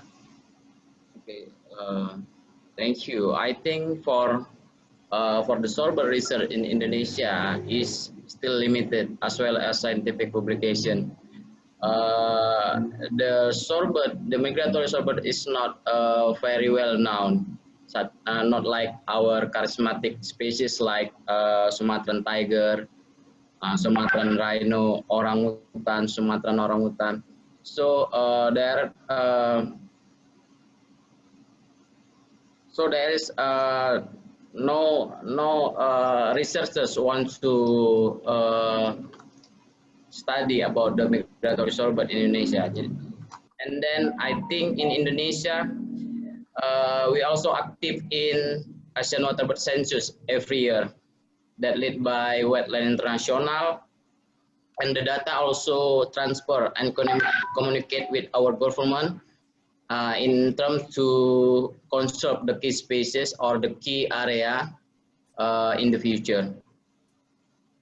Okay, thank you very much. There is the question from us as well.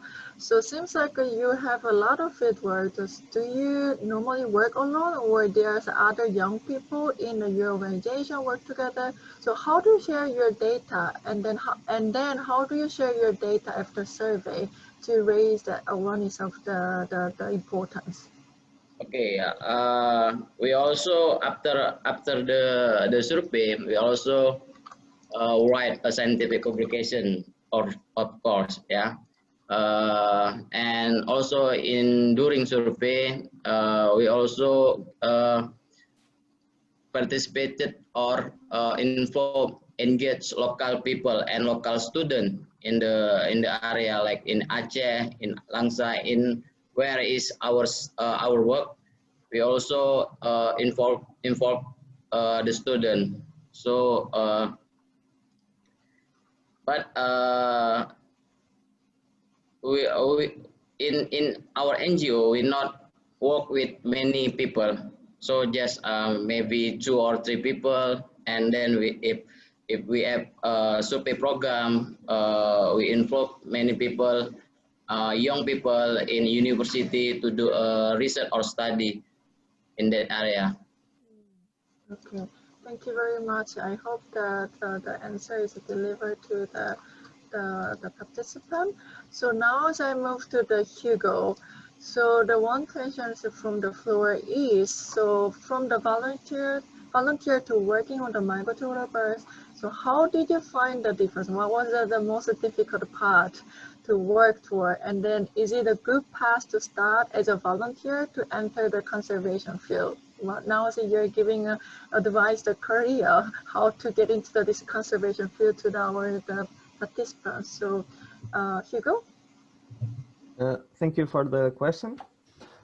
So I think the main reason between volunteer and now doing the PhD, it's the PhD is a lot more stressful and a lot of more pressure to do it. And when you are a volunteer, you are more free to enjoy the nature and just go to the fields, just do the observations and just enjoying what you're seeing and helping in the conservation of it. While when you are in the PhD, you have all the deadlines, all the goals you have to achieve. So the time as a volunteer was I was more able to enjoy nature, but I think with my work now, I'll be able to help it more substantially. So it's different, and there's good things and bad things to both of the two. Starting as a volunteer, well, I would say yes and no. It depends a lot in the type of volunteer you do and the type of support they give you and what they request of you. Because especially in the conservation and data collection, I think there's a lot of organization taking advantage of young people and students that really want to do something and really want to help, and they just see them as a sheep people to work for them and to take some money from them. So volunteering in this type of programs, I don't think it's good. But when you have a program like the Europeans with Arcticor and the French Service Civique, I think they are really amazing, and they are really created to help the people to experience how it is to work in nature or to take action. So I would say volunteering in those type of programs, I think it's a good start because it helps you to experience how it is to work on it, to live that, and to help you to decide, okay, this is what I want to do. Okay, I want to go to this field. For example, for me, I went from macroalgae to birds. So yeah, I think taking an experience, if it's well supported, it's a good start. Okay, thank you very much. So with this chance, I wanted to promote our EAAFP volunteer program. So please check our volunteer program on our website too. We also try to give you more the opportunity to use and to enhance your capacity building, and then to the work together with the creative, the young people. Thank you very much. And then there is one more question to Hugo. I think this question is related to climate change. So based on your research, could you describe a little bit more how is it linked with the climate change and the conservation of the migratory birds? How is it impacted to the bird because of the climate change? One thing very interesting about this population is that it's fairly new. So I'm the first person really going deep into the data. So we are still trying to understand what the data tell us.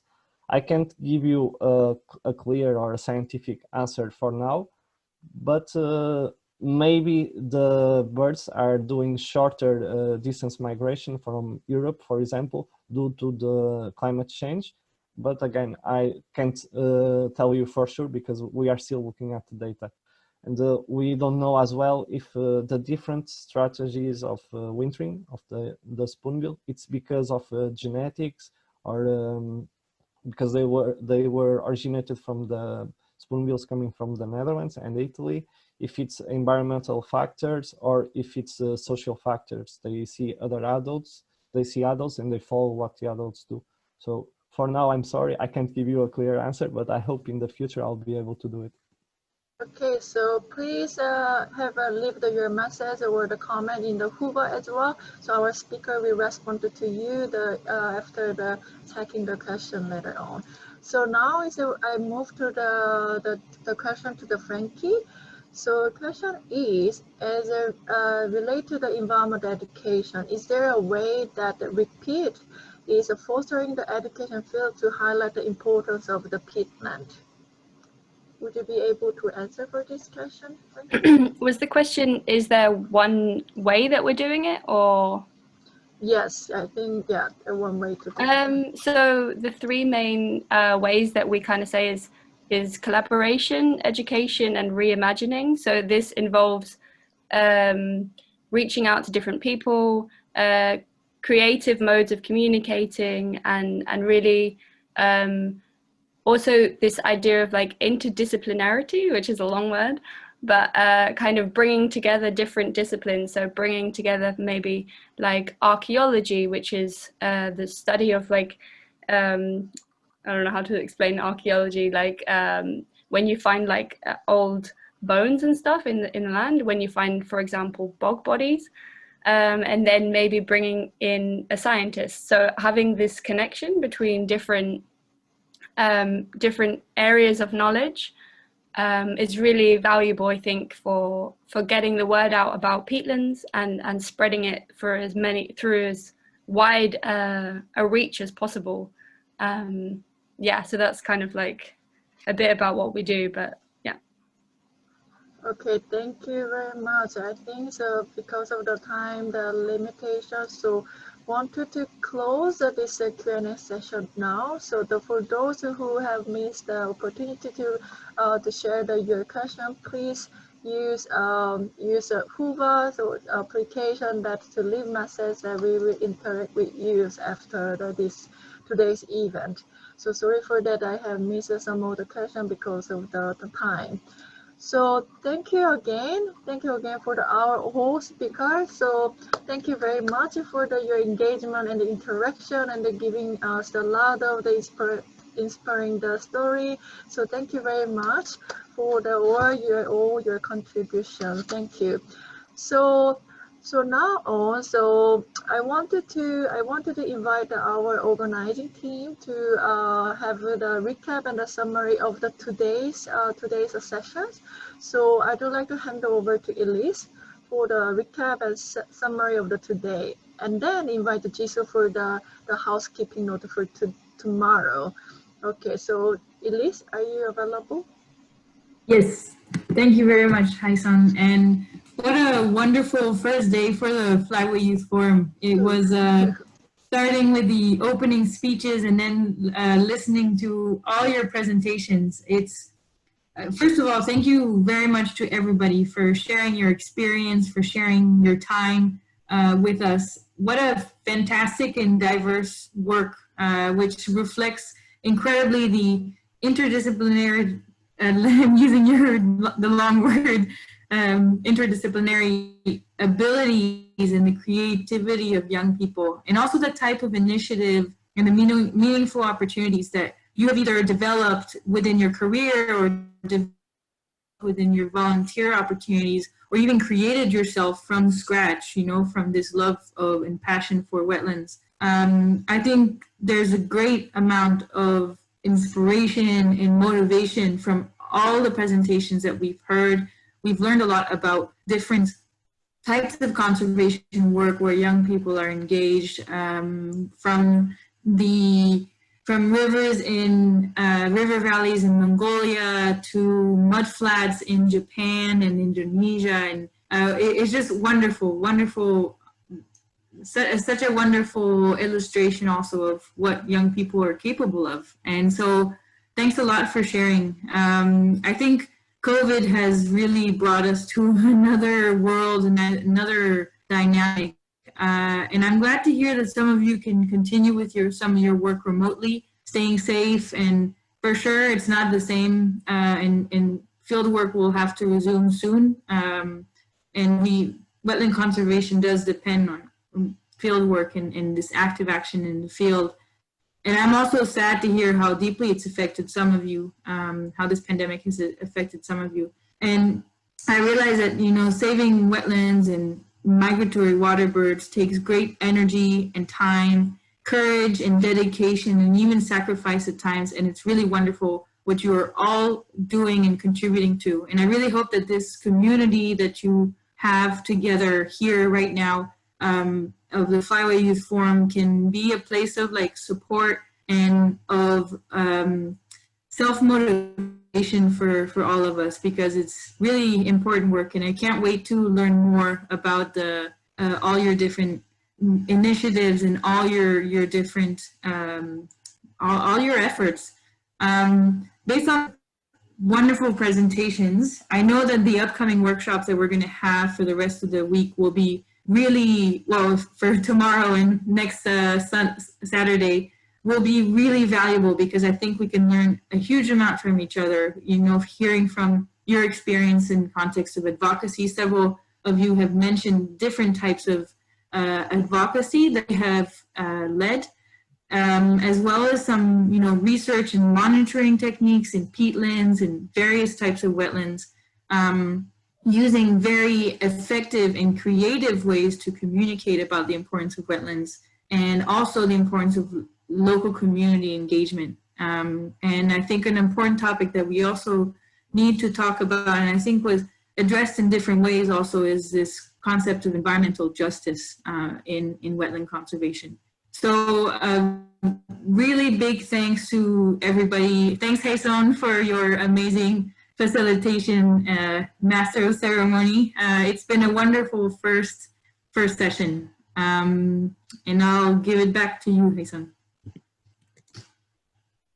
Okay, so thank you very much for this recap and summary. So now, so those attending for the tomorrow as well. So there is several housekeeping notes from our side.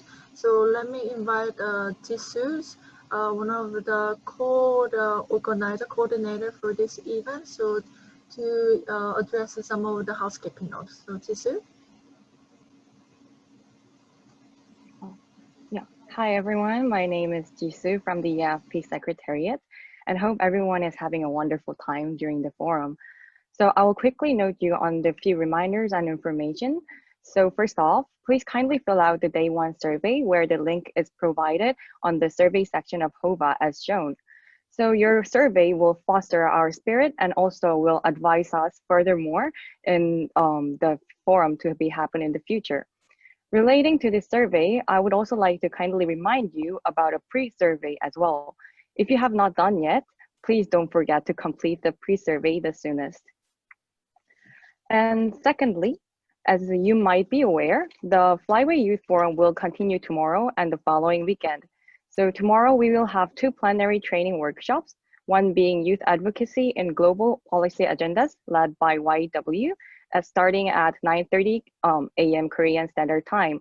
And starting at 5 p.m. Korean Standard Time, we'll have another session being a voice of our wetlands communications, science and storytelling to be led by Ms. Sasha Dench, a CMS ambassador and a conservationist known as the human swan who flies with the birds, and also with Gab Mejia from the YW. Please note the time in between the workshops are 5 hours apart. And lastly, we strongly encourage you to continue your communications and discussions on HOVA, such as session Q&A in the Q&A section. Even more, we would like to introduce you a new platform called Gather Town, where with small avatars, you can say hi and engage with everyone in the Flyway Youth Forum all over the world. So feel free to explore this new platform and join this Flyway Youth Forum town where the link will be provided in the HOVA. And thank you, and back to you, Hassan. Okay, thank you very much, Jisoo, as well, with the housekeeping notes. So I hope that is addressed to everyone. So if you don't know, so please the question to us in chat, and we will guide you. Yes, more. So once again, so thank you very much for all speaker and the participant for bringing us a really inspired first day of the forum. It was a little bit exhausting for the straight for the 4 hours, but really thank you for the all speakers staying until now, and then the participants staying in this room, and then some of the audience on the Facebook live stream. I can see that there's the 20 and around 30 people have been watching this forum for the 4 hours. So thank you very much for your interest and the engagement to us. So please also feel free to reach us for any question related to the presentation to our organization. So via email, you probably already know about our email address, flywayyouthforum@gmail.com, and or any other channel, HOVA or Facebook. So thank you again to all of you, and then I hope that we can see you tomorrow. Thank you very much.